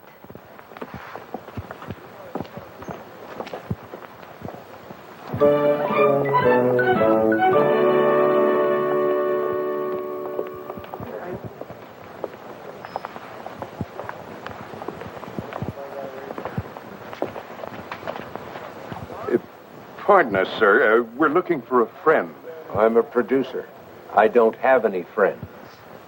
Do you know Ginger Grant? Yeah, she kind of looks like this. With all those clothes on, how can anyone tell? Your friend is in her dressing room. Let's go see what's going on with Ginger. And get her to sign the insurance paper so we can get the money for the boat. Now, let's not be selfish, Gilligan. First her problem, and then the insurance paper. Right. First her problem, second the insurance paper. That's right. Ginger, it's the skipper. And Gilligan. Skipper! Gilligan! First, what's your problem, Ginger? Second, will you sign the insurance papers? Gilligan. But you said first, we ask her what the problem is. Okay. Now, what's wrong, Ginger? Well, this is what's wrong. I've never read anything so terrible. It's full of four-letter words. Oh, yeah? She's right, Skipper. You can't imagine how many four-letter words. When, this, from, both, like, all four-letter words. Where? That's a five-letter word. Gilligan, I don't think that those words are what are bothering her. There's a lot of words in here I don't even understand what they mean. Look at this one here. It starts with a... Never mind, Gilligan. Skipper, things have changed so much while we were on the island. They used to make beautiful movies with beautiful costumes. Ginger, you'd look good in anything. But they think I'd look better in nothing. Nothing? Nothing but a smile. Oh, a big smile or a small smile? What difference does it make? Well, if it's a really big smile, you Gilligan, never mind. I guess that producer figures that's the only way to make money. Pictures with dirty words and no clothes. Well, maybe he's right. I've seen a lot of movies since we've been rescued. I saw Star Wars. They have little spaceships with red lights and blinking green lights, and they have this big fight. And how about the robot, R2-D2? Well, there's nothing dirty in that. R2-D2 is a four-letter word. Gilligan, there was no nudity or dirty words in Star Wars. How about Jaws, a big shark going around? Nothing dirty about that picture either. How about Julia? No nudes, no dirty words. They must have lost a lot of money. Gilligan, they made hundreds of millions. Am I intruding? Yes.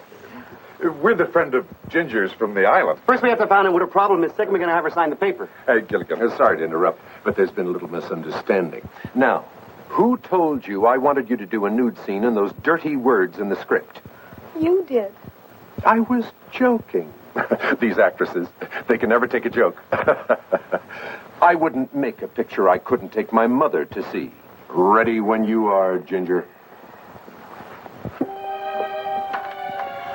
I don't know how you two did it, but then I never did understand how you did anything anyway. Oh, you wanted me to sign something, didn't you? Oh, yes, Ginger. The insurance company. Oh, you see, I'll sign anything. I love you two guys. Skipper, love's a four-letter word. What's wrong with that? Nothing, little buddy. Absolutely nothing. Yes, Chief, we understand need for urgency. We have subject under surveillance, and we have disc very soon.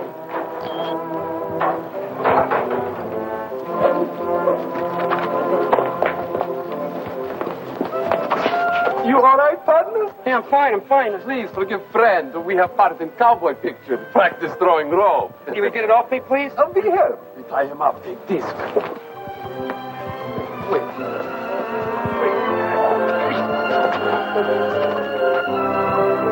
Gilligan!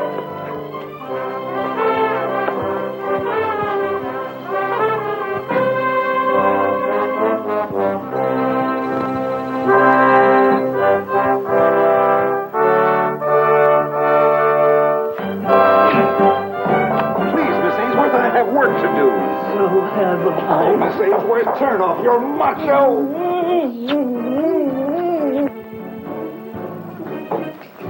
I wonder what the professor's inventing now.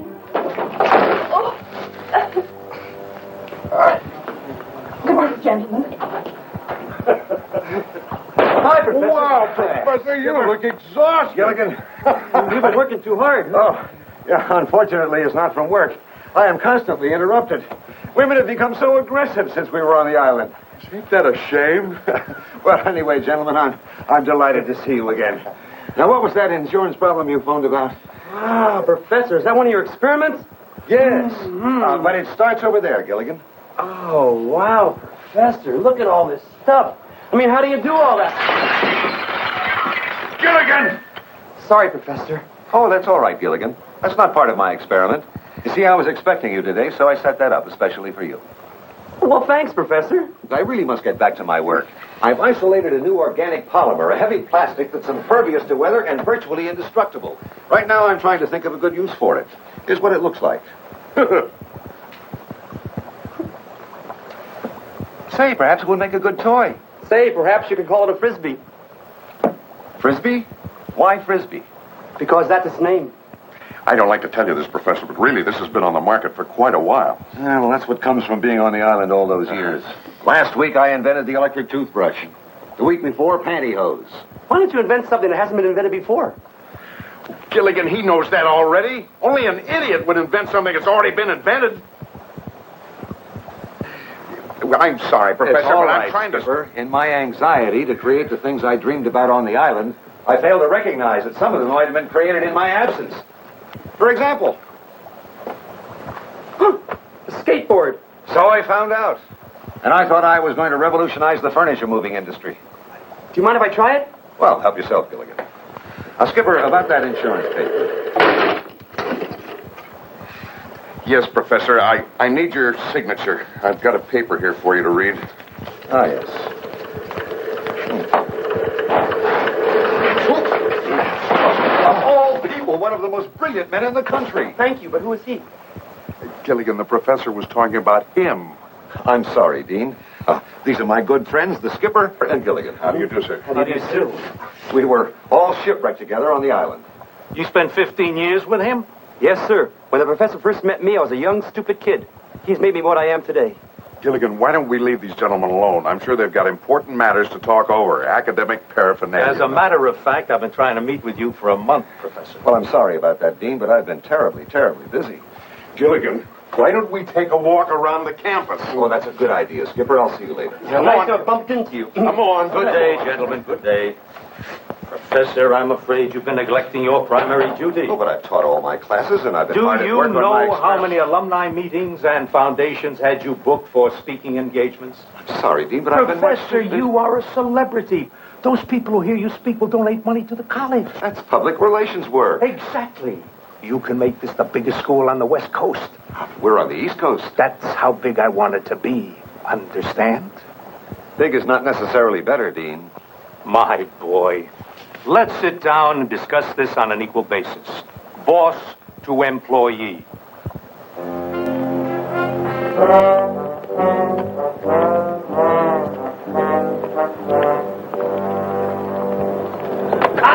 Fellow classmates, no? No. We're just visiting an old friend. We are exchange students. Exchange students? Yeah, the exchange. This for this. No, thanks. Looks like a lot of money, little buddy. I don't care. My good luck charm's not for sale. Sorry, gents. Come on, Gilligan. Don't worry. We get them later when they come out.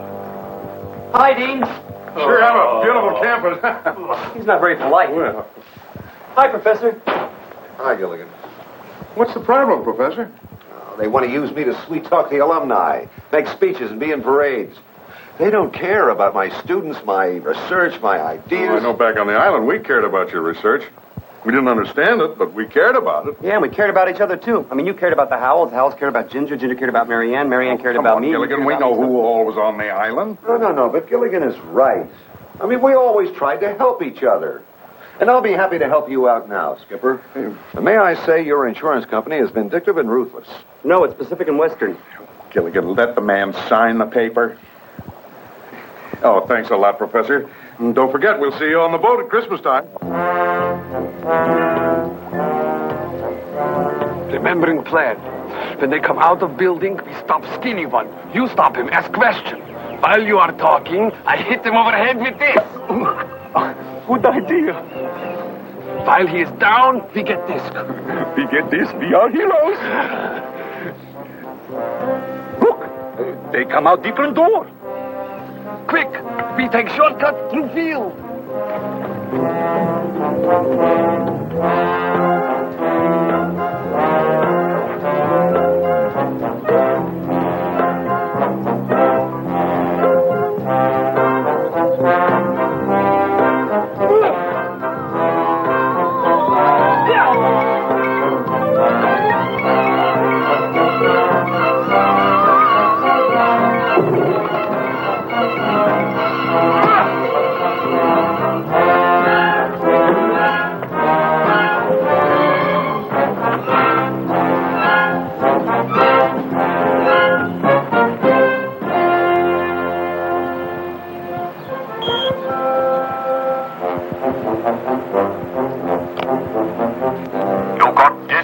No, Chief, not yet. I bump into problem.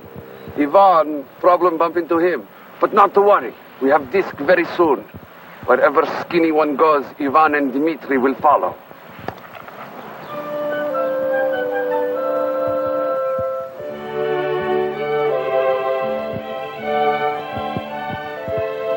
Excellent vintage, Howell. Must have been a good year. 1492. I forget whether it came over on the Nina, the Pinta, or the Santa Maria. Thurston, darling. Excuse me, gentlemen, my wife. It was a splendid idea, that intercom. Well, the long distance. You see, at first we considered carrier pigeons, and then for obvious reasons we reconsidered. Yes, lovey, what is it? I think the ladies would like an ostrich in a minute. Would they like the mint in San Francisco or the one in Philadelphia? That's my Thurston. In spite of your shipwreck, Thurston, you seem in good shape. Oh, I'm fit as a fiddle. Stradivarius, of course. Have a cigar, Thurston. Domestic, I'm afraid. Domestic? Oh, please. Phillips, where are our cigars from Havana? Oh, one moment, sir. Yes.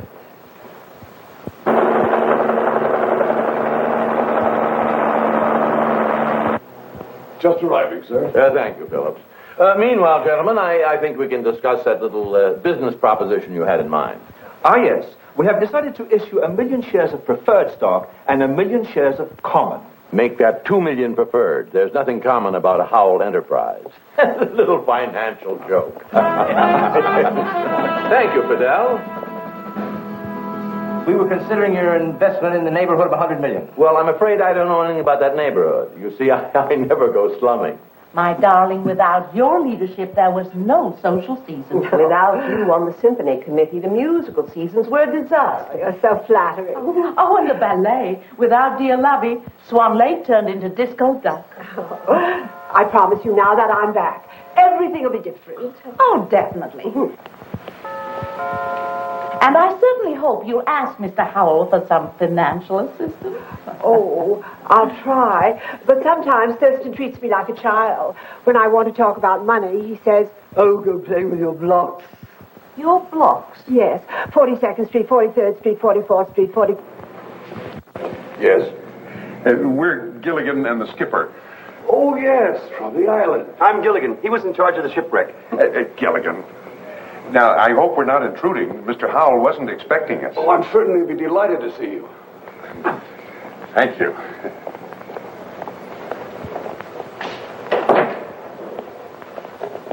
So I said, now mind you, this is the funny part.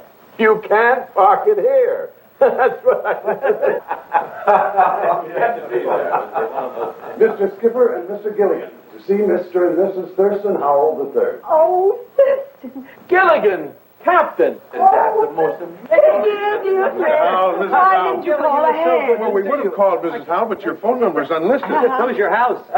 Sorry, we didn't know you were having a party. We would have...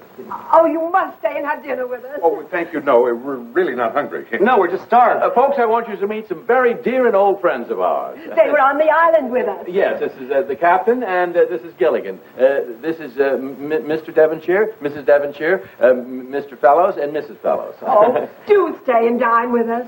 No, actually, we have some private business to talk over. It can wait, though. No nonsense. Of course it can. We'll just be a second, folks. Step into the library. Oh, thank you, Mr. Stark. Excuse us. Yes, it's down one of the halls. After you go. We'll see you later. Yes, of course. Old and dear friends. Aren't we fortunate, darling, never to have been shipwrecked?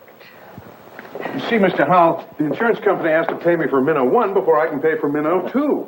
Oh, dear. We didn't know that you needed money. Well, why didn't you ask me? I feel hurt, deeply hurt. Grateful, perhaps, but hurt. Oh, that's very nice of you, Mr. Howell, but that's my problem. Now, if you'll just sign here. Anything that you want, Captain. There you are. I don't believe it. I love you forgot to turn off the intercom. Imagine being shipwrecked with that riff-raff. Which one of us is Riff and which one is Raff? To subject us to even meeting those two boas. Thurston, those people are insulting the skipper and Gilligan. That is despicable. I refuse to do business with people of such ilk. Well, it doesn't bother us, Well, Mr. it Howell. bothers us. Well, I want them out of my house. And off my land. It'll take them 2 weeks to go down the driveway.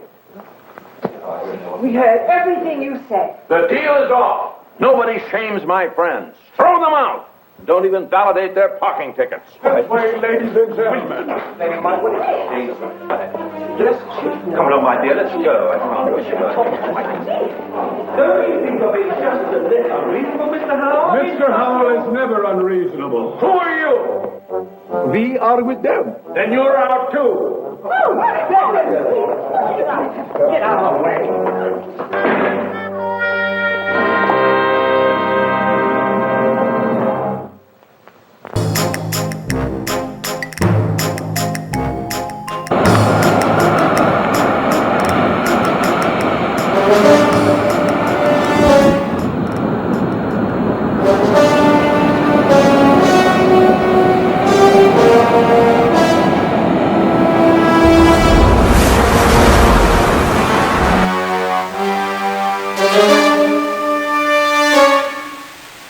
Welcome back, asshatch. Drake will be back here in just a second. What was that? Isn't that what you do when you take a break? I don't call our viewers asshats. Who did? You did. You did what? Called them asshats. You did? Well, why did you do a thing like that? You don't even know them. They might be some very nice people. You shouldn't go around calling people bad names, young man. What are the signs of an aneurysm again? Well, look here, Blackbeard. You need to get on with this. Drink something already. How about arsenic? All right. Whatever floats your boat. Float your boat. You see what I did there? You're a pirate. You would like that, wouldn't you? I don't get a lot of action around here, Long John. Look, old-timer. We don't have time for this. A tidal wave is approaching the island. It's about 60 miles out. A what? A tsunami. It'll wipe out the island. We need to leave now. I'm not leaving, and if you're smart, you won't either. We really don't have a choice, Jasper. It'll be here in a little over an hour. We need to go. You, Ahab, you need to make a choice already. This is important. This is life and death, Jasper. So is this, Captain Kangaroo, and we can't leave until you do. Save the island, save yourself. You should put that on a bumper sticker. Save the island, save yourself.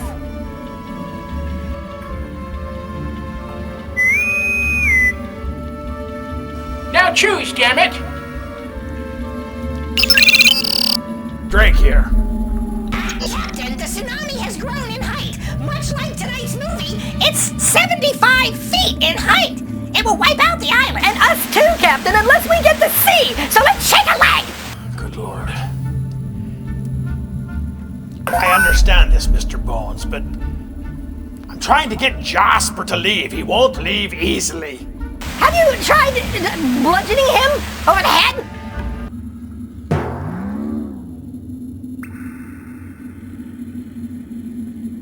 Yeah, you tried, Captain Crunch, and watch what happens. Something tells me that isn't the answer here, Mr. Bones. Sting like a butterfly and buzz like a bee. But Captain, with all due respect, we need to leave. Save the island. Save yourself. Save the island. Save yourself.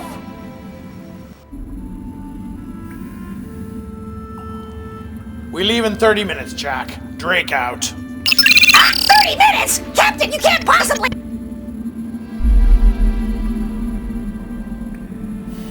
Is it a choice?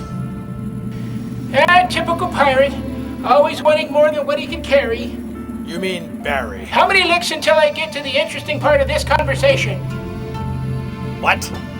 Of course! It's a choice. Now choose, and choose wisely, Redbeard. Fine, fine, here.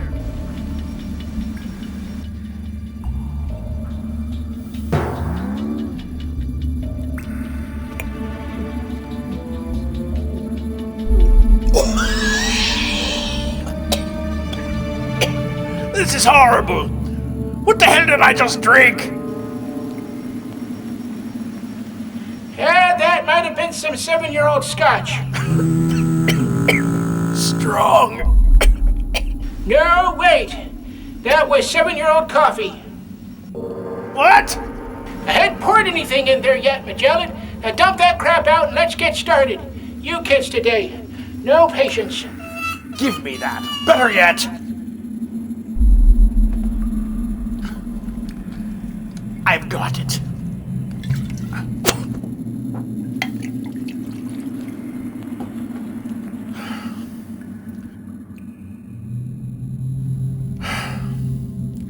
What is this? Gasoline? Oh, what do you think it is? It's rum. Pirate's rum. Now drink it.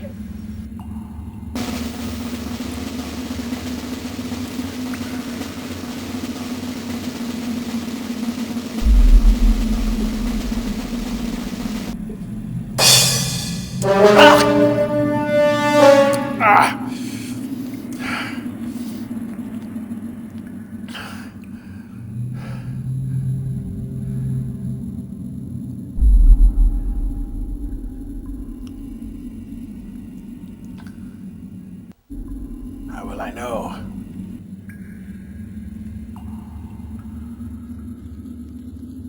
I said, how will I know?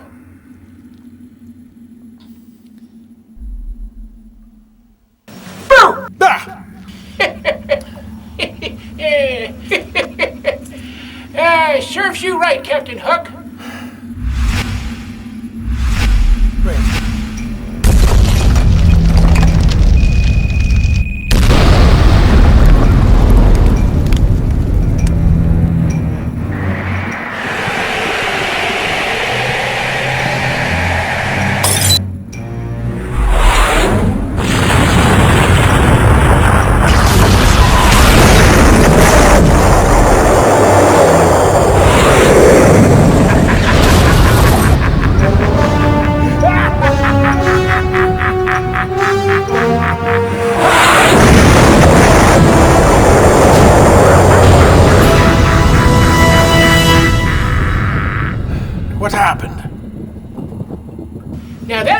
surrender.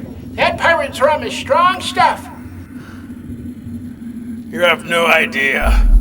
What did you see? A lot of visions, really. I think a man in a red hood, a tornado destroying a city. Pittsburgh? Yes, I think. How did you know? Know what? That it was Pittsburgh. What was Pittsburgh? How long was I out? About 10 minutes. Look, we don't have long, Jasper. We need to go. Save the island. Save yourself. You keep giving me this choice. I'm telling you, we need to save ourselves. Yeah, you talk like an idiot. Of course I talk like an idiot. How else can you understand me?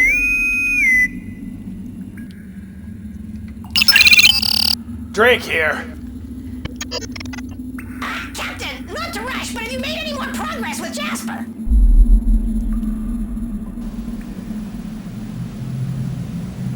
If your parents were to divorce, would they still be brother and sister? Not really. But I just went through some type of ritual regarding the island, and I'm waiting to learn the results. Those were some very strong visions, Jack.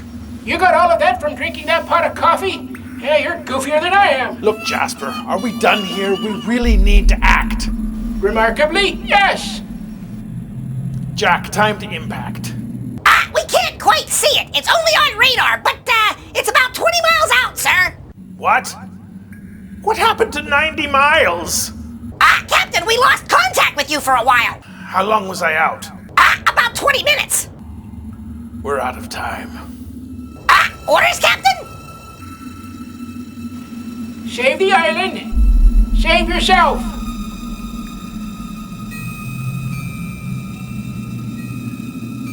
Jack, bring the haunt around and head out to sea. Captain? Jack, there's simply not enough time now to get back to the beach, dragging Jasper along with me. Yeah, we'll see who's dragging who. And then get back to the ship in the longboat.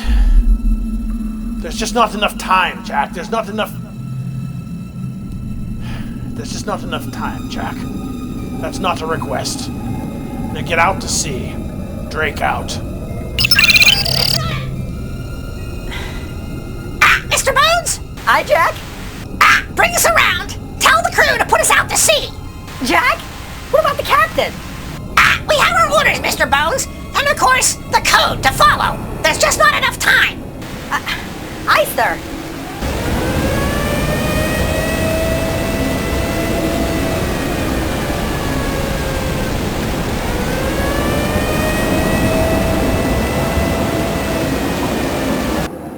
Well, I guess I made my decision. Save the island. Save yourself. I don't suppose you have a rocket pack lying around, do you? From one of the Bond movies, maybe? Sorry, Magellan. It doesn't work that way. Well, I didn't suppose so. Well, mateys, why don't we take a commercial break here, and when we return, if there's time, we can watch the conclusion of Rescue from Gilligan's Island. We should be so lucky. Yes, you should be so lucky. I just said that. Said what? We should be so lucky. Yeah, we should. We should be so lucky. We'll be right back.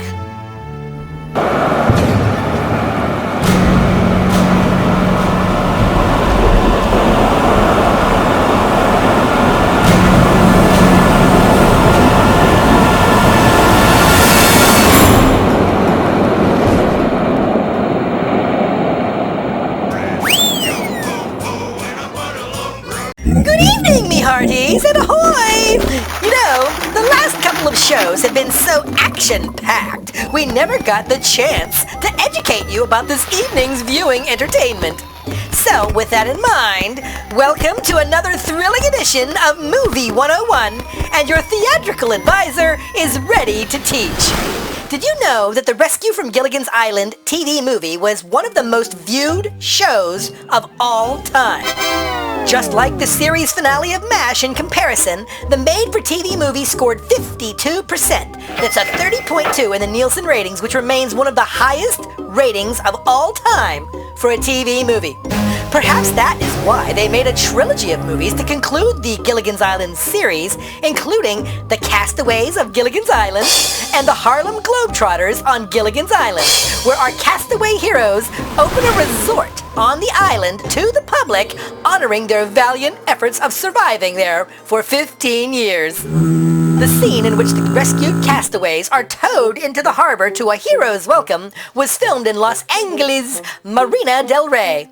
According to series creator Sherwood Schwartz, the extras hired to play the crowd were soon joined by countless onlookers, all of them ecstatic to see the familiar characters finally rescued. The crowd's enthusiasm was so overwhelming that the cast members were moved to tears.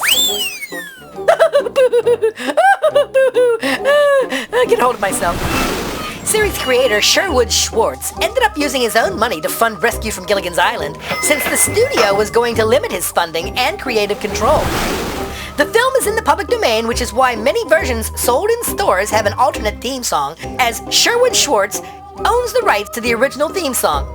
We can show it because we are not selling it or attempting to recoup a profit from airing it.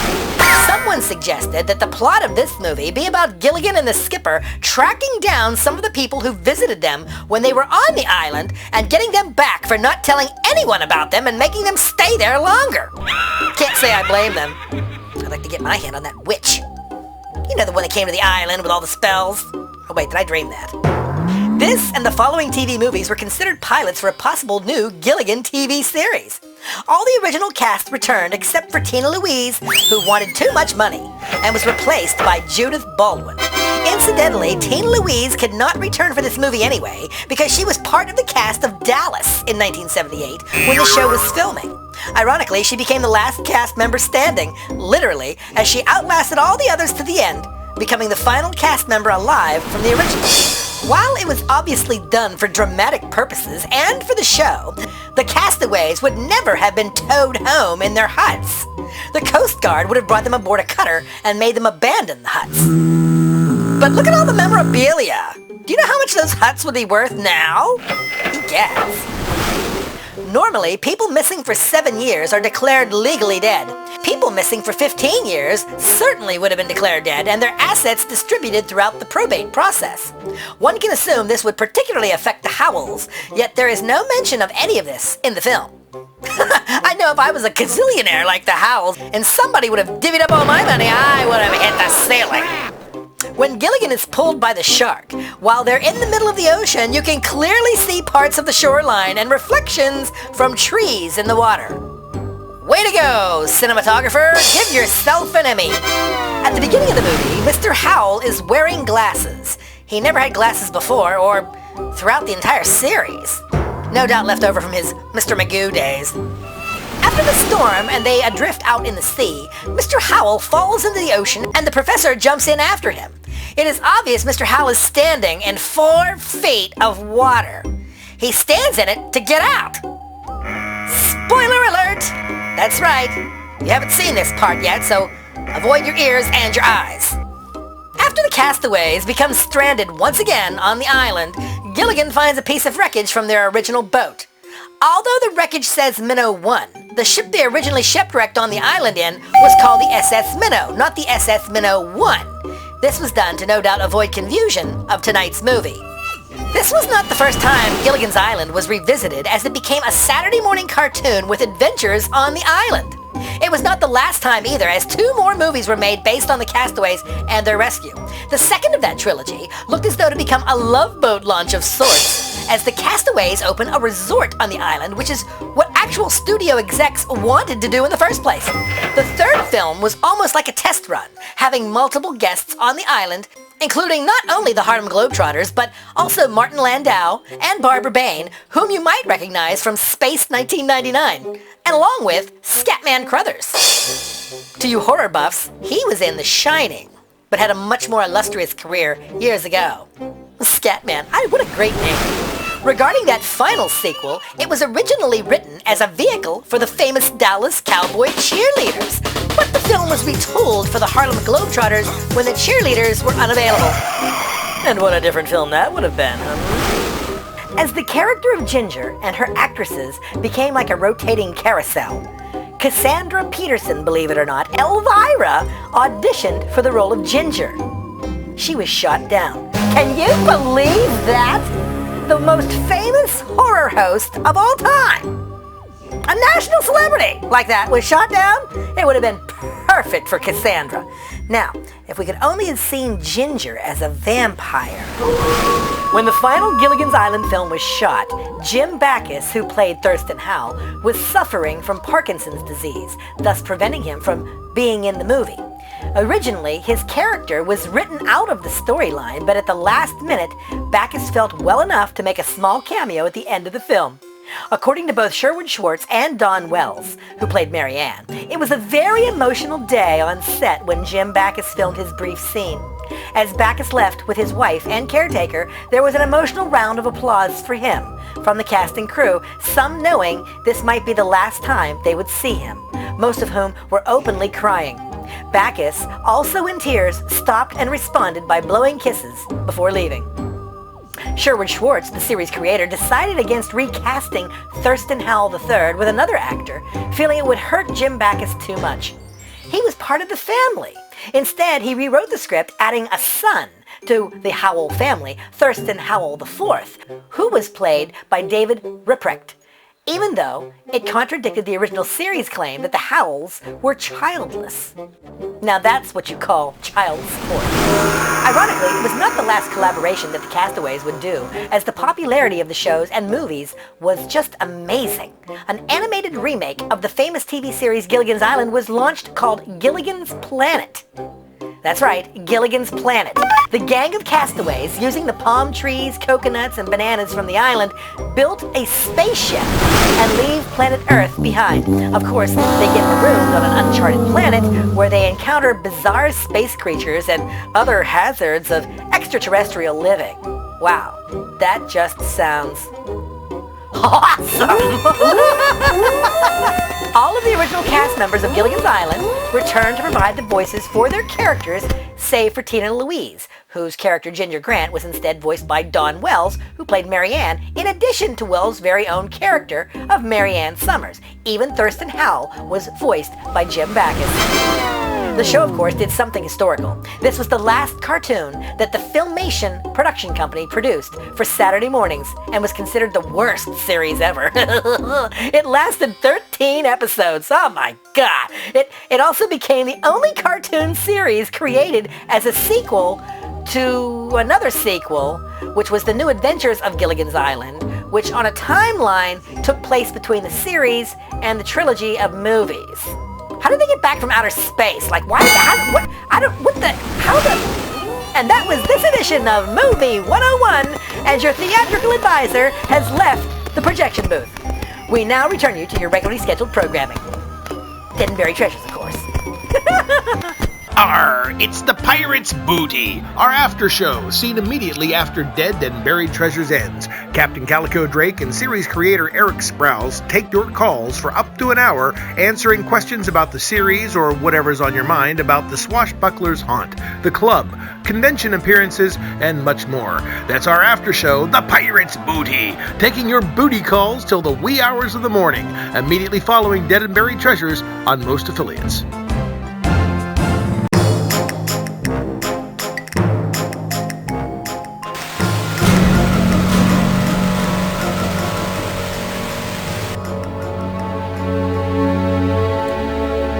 Back, mateys.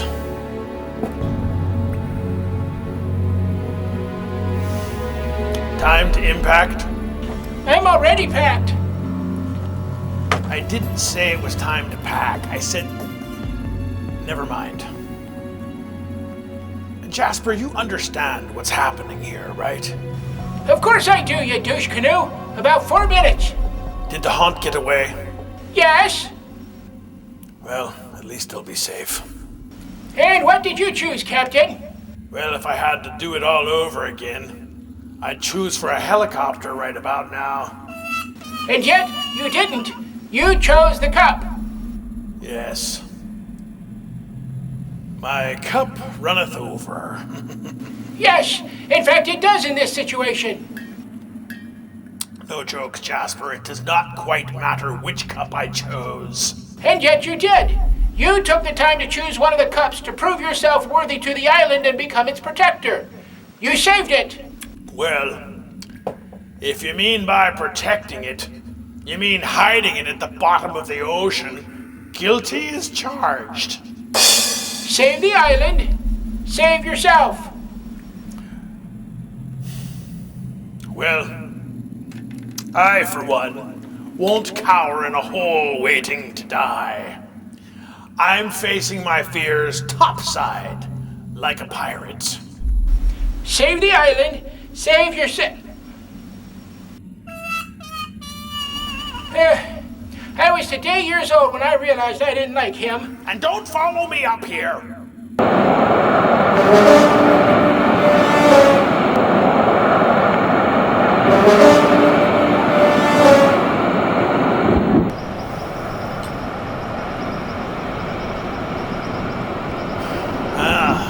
Well, the rain stopped.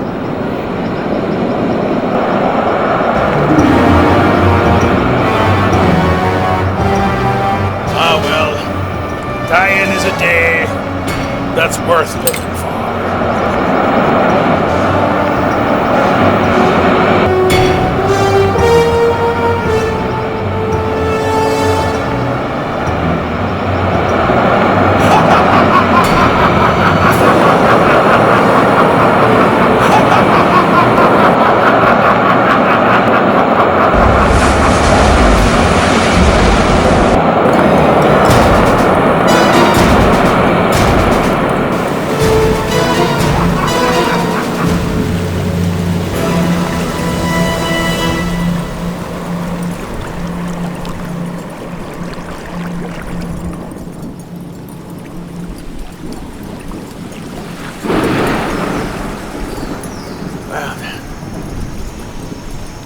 Not all treasure is silver and gold.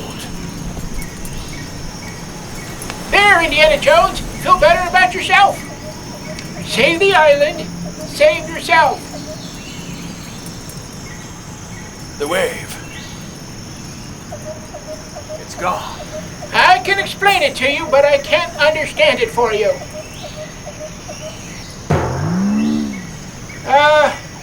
Wavy, go away. No. Water, go bye-bye. Hey, you must have been born on the highway, because that's where most of the accidents happen.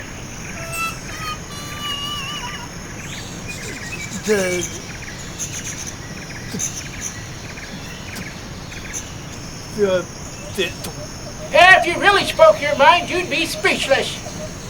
Save the island. Save yourself. Save the island. Save yourself. Save the island. You weren't giving me a choice, you senile simpleton. You were giving me directions. Save the island, and I save myself. Save the island, and you save yourself. You saved the island, Captain Drake, and are now its protector, officially. The island needed to know it could trust you, and you chose wisely. You put it before your own safety, and therefore saved yourself. Have to keep catering to these kids now these days. Think they're the center of attention. Center of my butt. I chose the island. I saved myself.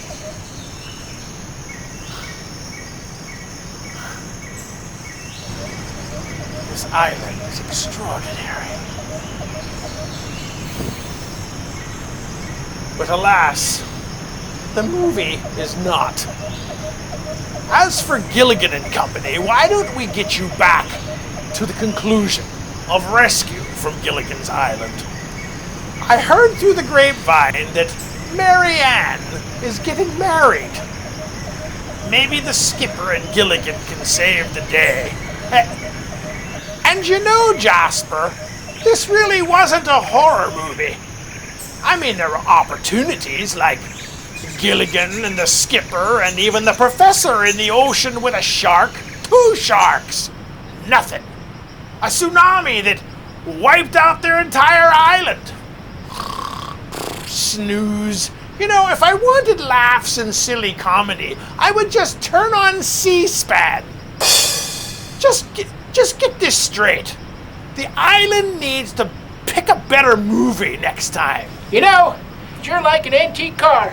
I just need to crank you until you start. You know, I find the fact that you've lived this long on the island both surprising and disappointing. And this better have a good ending. I mean, Mr. Bones did say there was a trilogy of movies made about Gilligan and the gang, even after the series went off the air. I guess there was a good reason. But I think that might be a little difficult since they're not even on the island anymore. We'll be right back. Enjoy the conclusion.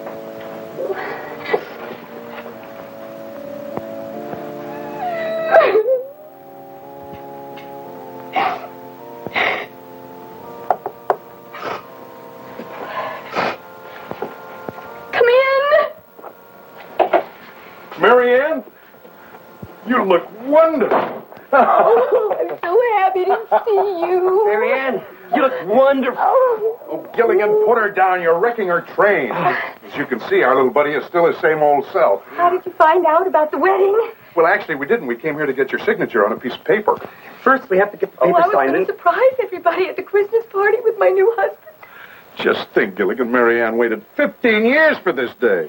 And Herbert Ruckers waited 15 years. Yeah, that's 30 years. Isn't 15 and 15 30? Yes, but I don't know how you do it. You always say the wrong thing. Mary Ann, did I say the wrong thing? No, I'm the happiest girl in the whole world. I'm just a little nervous. Well, but that's natural. Yeah, but She's happy. Why is she crying? I always laugh when I'm happy. Because you're not a bride. oh, I am just so happy you could be here to see how happy I am on the happiest day of my life. If she gets any happier, she's going to drown herself. Oh, girls are happy on their wedding day. Especially after 15 years, and he waited 15 years. That makes 30 years. Gilligan, would you cut that out? Hey, what's wrong with saying 30 years? That's the judge says it. Yes. Are you ready, Dad? Yes. No. Is it yes or no? We're ready. She's not. Just give us a couple of minutes, Sidney. Will you both please stay for the wedding? It would be our pleasure. Yeah, after 15 years, you got... I didn't mean it. Let's get out of here, Mary Ann.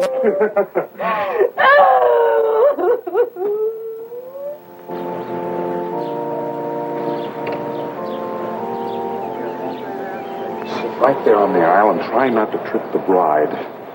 Pardon me.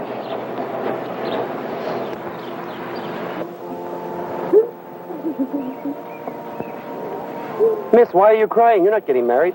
That's why I'm crying. Mary Ann's crying because she's getting married. You're crying because you're not getting married. Skipper? What? I don't know whether to throw rice or hankies. Just sit there and be quiet, Gilligan.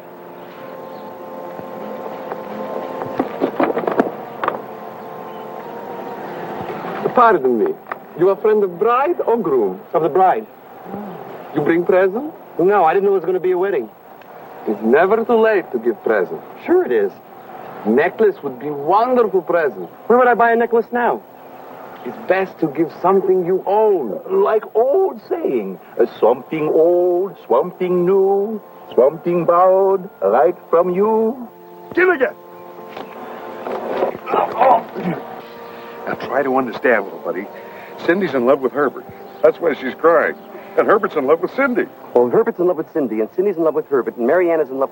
Who'd you say Marianne's in love with? Nobody, but that's the point. But Marianne's marrying Herbert anyway. Why? Because he waited 15 years for her, and she waited 15 years for him. Oh, no, now she's doing it. You better stop saying 15 years. Gilligan, it's up to us to straighten out this whole mix-up. Oh, I don't think we can. Why not? I think it's too late.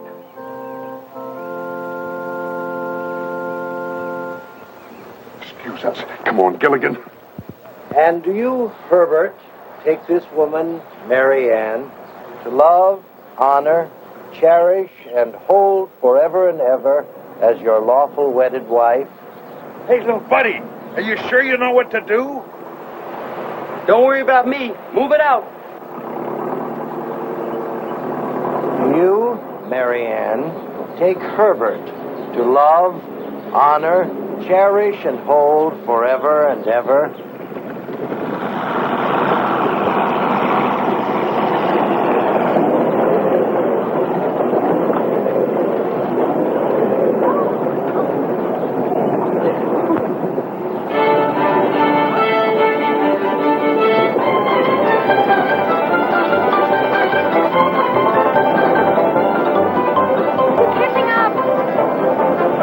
Stop him!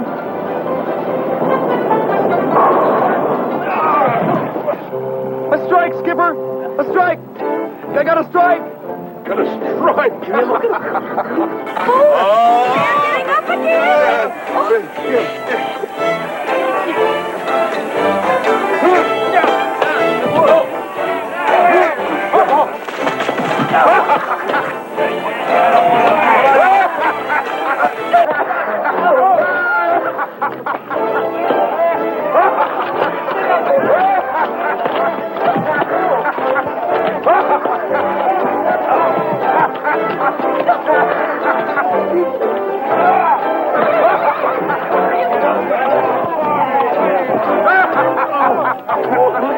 getting up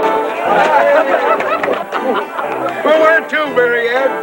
I don't know. Let's go back. Oh, never. Why not? Because I am not going to marry Herbert Rucker.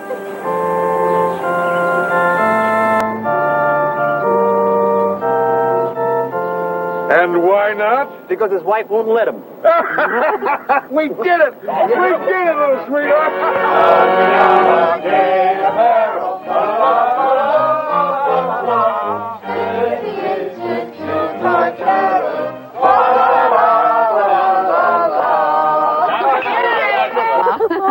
It's been a wonderful Christmas reunion, Skipper. Well, it was our pleasure. Oh, it certainly has been, Skipper. And Mr. and Mrs. Howell, we all want to thank you for the wonderful Christmas gifts. Well, we weren't quite sure of your sizes. So we just brought something that fits everyone. You know? Oh, mine fits perfectly. That's the first time I ever got a box of money. Oh, me too. A half a pound of assorted bills. We sincerely hope that you enjoy your extra spending money. Ever since we've been back, I've learned a lot about civilization. And I've learned a lot about who our friends really are. Yes, judging by our various experiences, we've had lessons in lust, greed, envy, sloth, anger, gluttony, and pride. The same 7 deadly sins that have always plagued mankind. You know, it's funny, Professor. We never had those problems back on the island. Well, that's because we learned how to live with each other. I think you people are wonderful. It's such fun being together again. Isn't it a shame that Christmas reunions only come at Christmas? Maybe we could have a reunion cruise, especially since the last cruise ran into a little problem. Gilligan, you finally got a wonderful idea. It'll be the first charter of the Minnow 2. We'll meet here at 8 o'clock in the morning. Can we do it? Can we do it? Can we do it? Really? Yeah, we really can. Here's to the first charter of the Minnow 2. 8 o'clock in the morning. The Minnow 2. Merry Christmas, everybody. Merry Christmas. Merry Christmas, Professor. Tomorrow, 8 o'clock. Our last chance to get disc. What hell? Minnow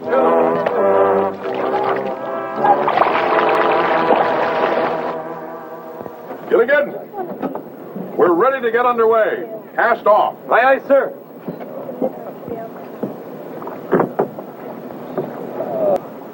Hey, you're stepping in my hand. Young man, please get up and be quiet. You have something we want. Oh, I know what you want. That big box of money Mr. Howell gave me. I'll go get it for you. Okay? Hold it! Everyone, please, put your hands in air. He means put your hands up. We all know what he means, Gilligan. They want my box of money, Skipper. You gentlemen want your own boxes of money? What denominations do you prefer? Not interested in money.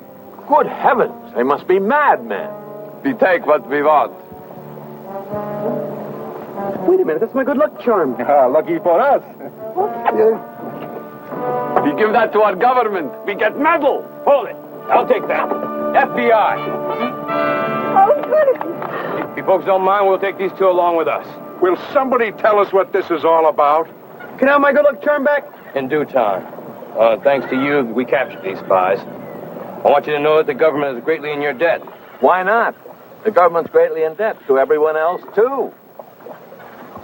Let's go.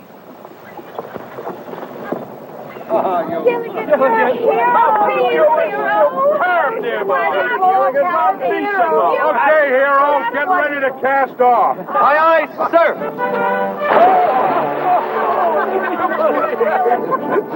Okay, little buddy, I'll come and get you. Hang on.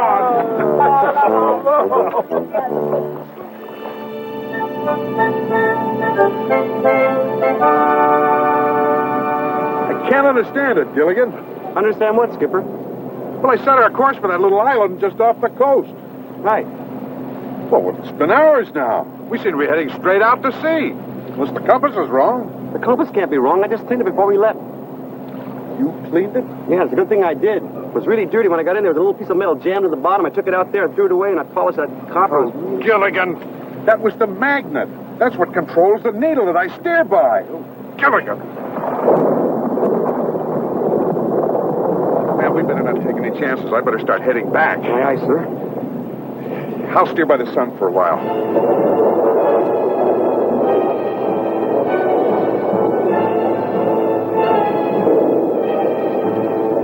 What sun? What do we do now? Maybe we can circle the storm. We'll go west until...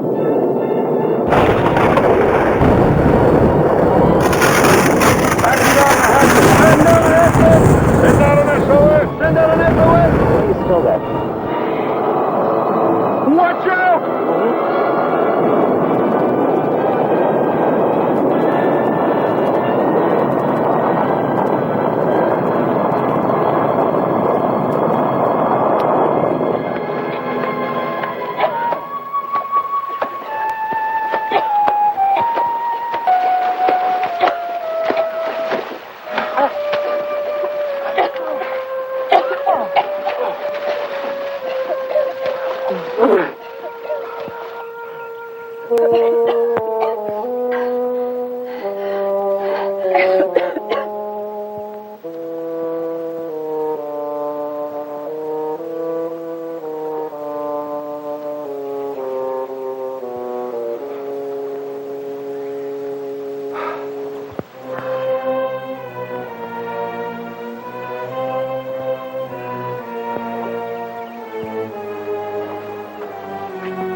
He didn't mean any harm, Skipper.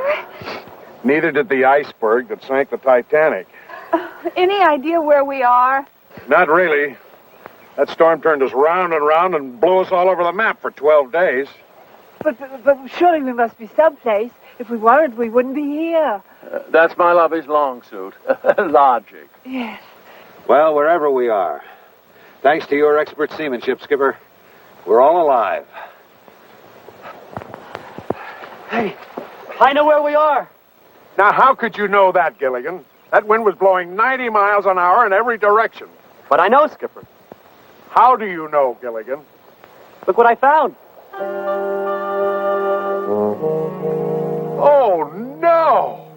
The same island. Why are you all so sad? I mean, we're home again, huh? Yes, Gilligan. We're home again. Yeah?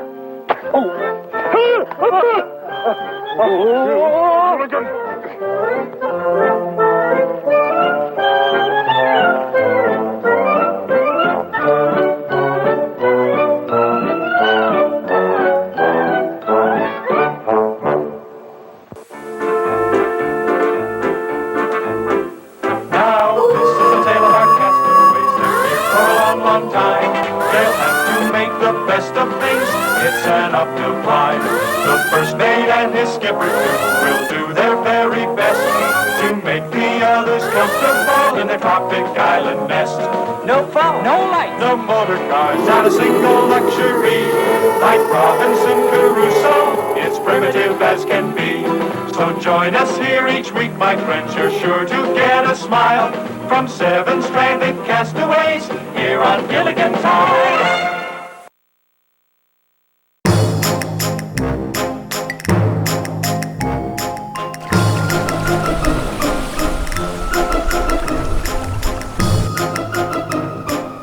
That's it? That's the end of this mess. They end up on the same island. What did we watch this for? Captain! Don't captain me. They're right back where they started from. Well, Captain, that's because they made more of these movies after this, of course. Otherwise, they would have to have called it, Gilligan's Basement. 2 sequels followed, including The Castaways from Gilligan's Island and The Harlem Globetrotters on Gilligan's Island. But you can rewind this to see my review of this whole trilogy. Well, whatever. Jasper, as you are obviously the caretaker of the island, and I feel as though I have learned so much from you in the short time I've known you. Really? I found you about as useful as an ashtray on a motorcycle. Now, I'm going to leave you with a radio and a video monitor. That way we can communicate with you from the ship if need be. Well, that's very kind of you, Mr. Drake. Please tell Captain Jack I said thank you. I will. I'm not too sure what would happen if I left the island. I might age rapidly. You mean older than you are now? Yes, sirree!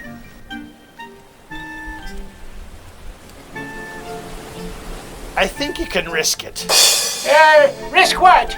Well, I wanted to thank you for your help today and providing us with the knowledge of knowing if I was worthy or not. You're not? What?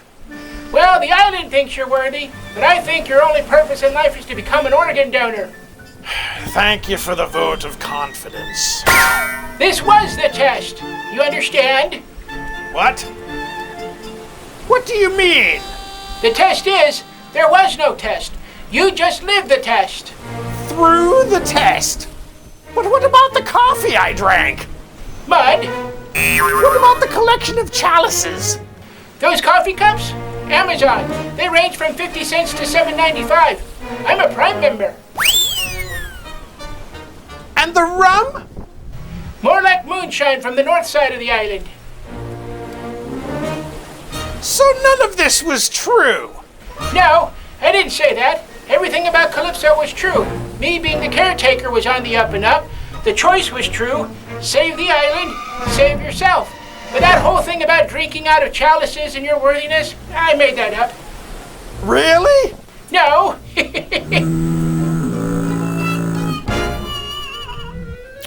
I hate you. Good. Did your mother poke a hole in a condom? You know, I'm pretty sure I could leave you with a box of crayons and a piece of paper and you'd be good for the afternoon. The island knows you're worthy. I've been here long enough to know that. I even knew you were coming. How long have you been doing this now? You were asleep when I got here. And I've been coming to this island for 3 years now. In fact, this is the first time I ever had a conversation with you, so kudos on you doing your job. Thanks. You know, I'm about 97% sure that you don't like me, but I'm about 100% sure that I don't care. So it all evens out. You know what you are? You're a fluffer. Like for porn? A great big old fluffer. That's what you are. By the jar. How virile do you think I am? You just keep eating it, all sticky and gross. What the hell are you talking about? What the hell are you talking about? Porn? Marshmallows? Oh, marshmallow fluff. Boy, I was way off. Give me this. Come in, Jack. Captain Jack. All right, Captain Jack. Here, Captain. Are we ready to ship out? I believe so, sir. Good. Send a longboat before I commit a crime. All right. Drake out. You know, Dick. Drake. Drake, I thought your name was Napoleon. What? Why? Because you're dressed like him. I love messing with him more and more. Now I'm in the mood for s'mores. Marshmallow fluff.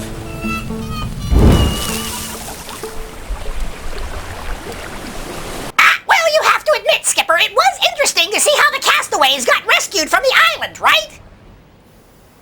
Yes.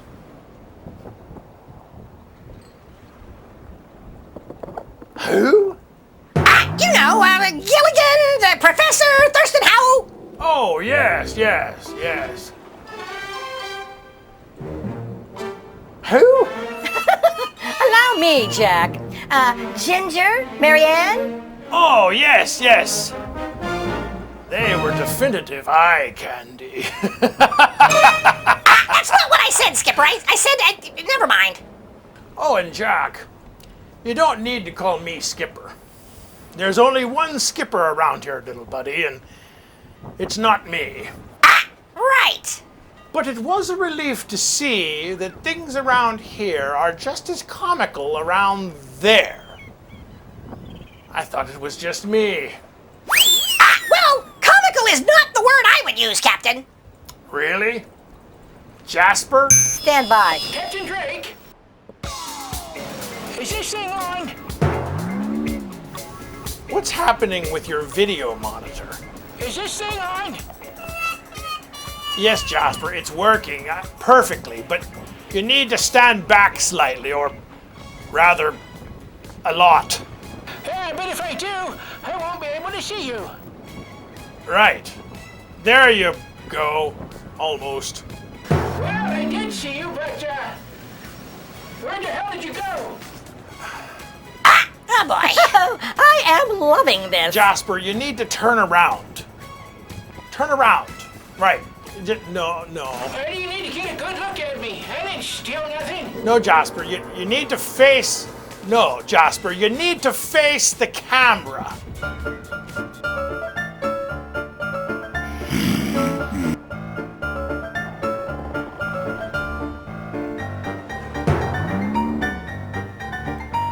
Jasper, you need to turn a little to your right. No, you're right. Your other right.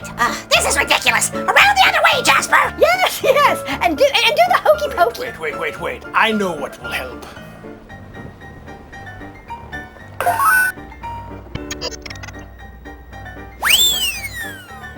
Jasper, look at the screen. Who is that? I knew that might work.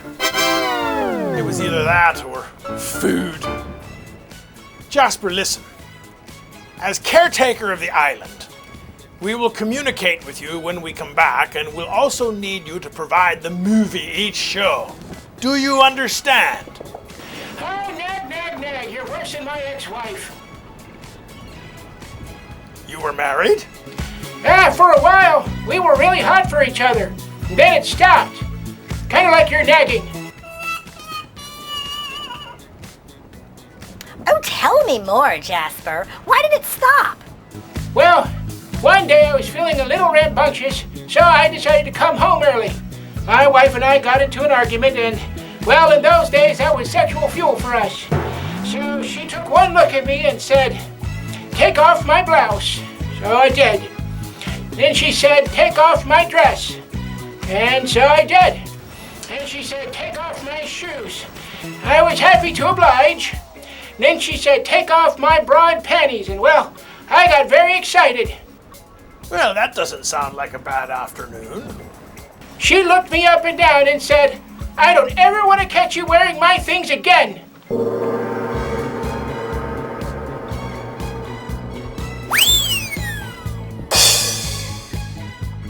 Yeah, figure that one out. Well, old-timer, it was great meeting you, Jasper, and we look forward to what we hope will be a long-lasting rapport. Savvy? Look, you just used a lot of big words right there, so I'm just gonna flash you the cool boy look and go make myself an egg cream. Turbo power! Well, that was painful. Yes. Just like always. Something always blows about this show. What was that? I said anything goes on this show. Next time, Captain. Since we have done such a bang-up job tonight, the movies coming up on the show are sinister by comparison to this evening's viewing anyway, including Destroy All Planets, Darren McGavin, the Night Stalker himself in Hangar 18. Vincent Price makes a return once again for The Last Man on Earth, and, of course, Legend of the Seven Golden Vampires, just to name a few. What show is that, Captain? Why, Jack, on the only show where it's Halloween all year long.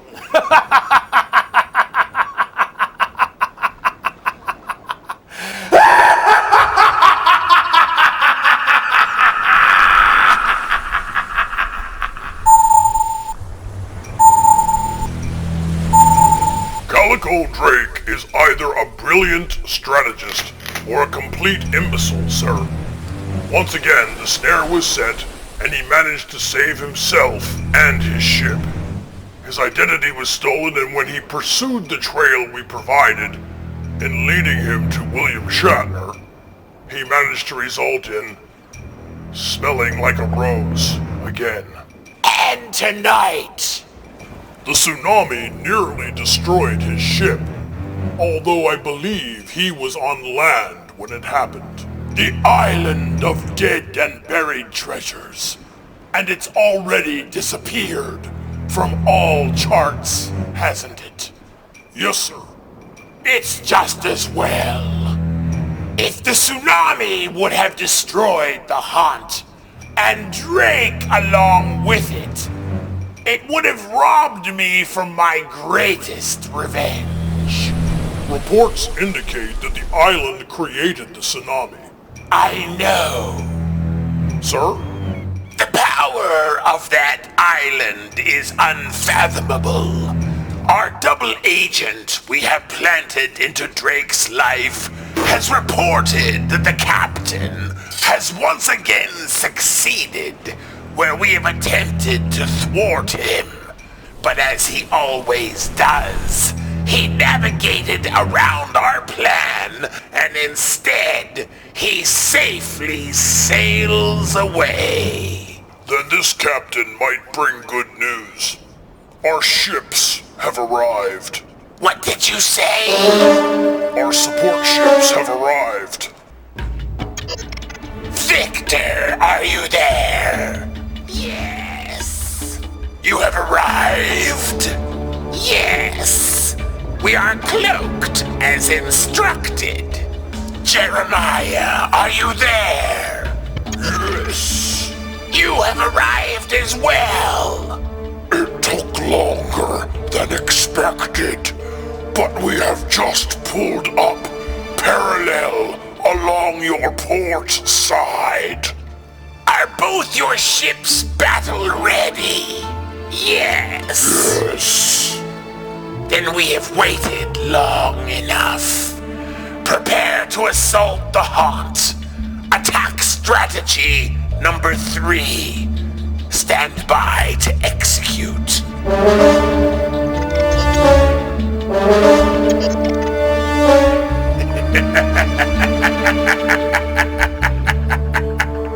This is it, Calico.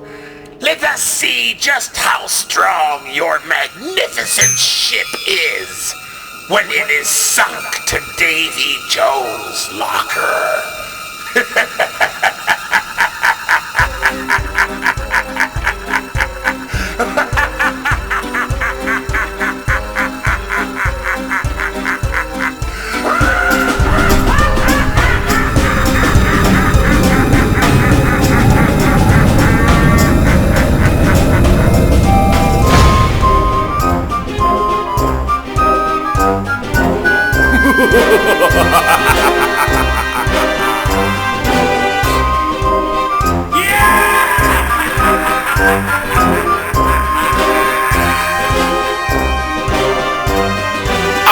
It's the Pirate's Booty, our after show, seen immediately after Dead and Buried Treasures ends. Captain Calico Drake and series creator Eric Sprouse takes your calls for up to an hour, answering questions about the series or whatever's on your mind about the Swashbuckler's haunt, the club, convention appearances, and much more. That's our after show, the Pirate's Booty, taking your booty calls till the wee hours of the morning, immediately following Dead and Buried Treasures on most affiliates.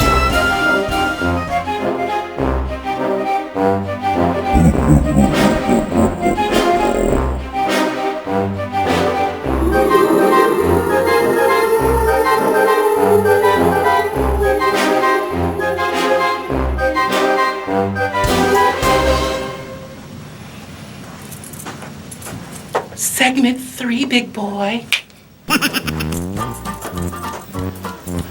Hey, I got hair in my mouth. That's what she said. And 3, 2, 1. Here we go. And then 3, 2.